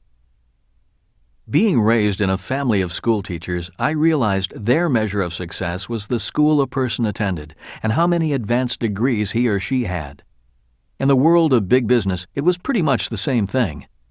In most major corporations, employers want the pedigree of prestige that comes with advanced degrees from recognized schools. Being around my rich dad, I realized his measure of success was how much money he made, the people he spent time with, the freedom to work or not work, and how many jobs he provided. I realized I had better decide whose measure of success I wanted to base my life on. Since I did not think I could win at my poor dad's game of school and big business, I decided I had a better chance of winning at my rich dad's game. That is when my real education began. I decided to follow in my rich dad's footsteps as an entrepreneur and real estate investor. The questions for you are: what is your measurement of success? Where do you have the best chance of winning? Is your brain being trained to win? Developing the 3 parts of the brain. For those of you who have played my cash flow game, you may recall that to win the game requires a lot of left brain financial knowledge and right brain creativity. Since it is only a game, being played with fake money, the fear of failing or losing money is greatly reduced, leaving the subconscious mind more or less neutral. Once a person understands the game, the subconscious brain shifts from fear to excitement and the joy of winning. Learning becomes fun and exciting. All 3 brains are being educated and developed. New possibilities are opening for an expanded whole brain. In 2005, Arizona State University did a study on the viability of my game for teaching accounting and investing to business school students. Their findings were extremely positive, concluding that students actually learned faster and retained knowledge longer than when they learned in other ways. One great success story occurred recently at a Boys and Girls Club in a very poor part of Phoenix. A team from my company set up a cash flow club. Once again, teaching financial intelligence via a game was powerful, profound, and life-changing. One particular participant was a student who was labeled learning disabled by the school system and placed in a class for slow learners. After playing the cash flow game a number of times with his friends, he slowly began to improve his reading and math skills. Today, he's in a regular class. This is the power of coordinating all 3 parts of the brain in a cooperative peer-to-peer learning environment. Finding your genius. For people to develop their genius, they need to find the environment that supports the development of their genius. For example, Tiger Woods' environment is the golf course. He would not have done well as a jockey.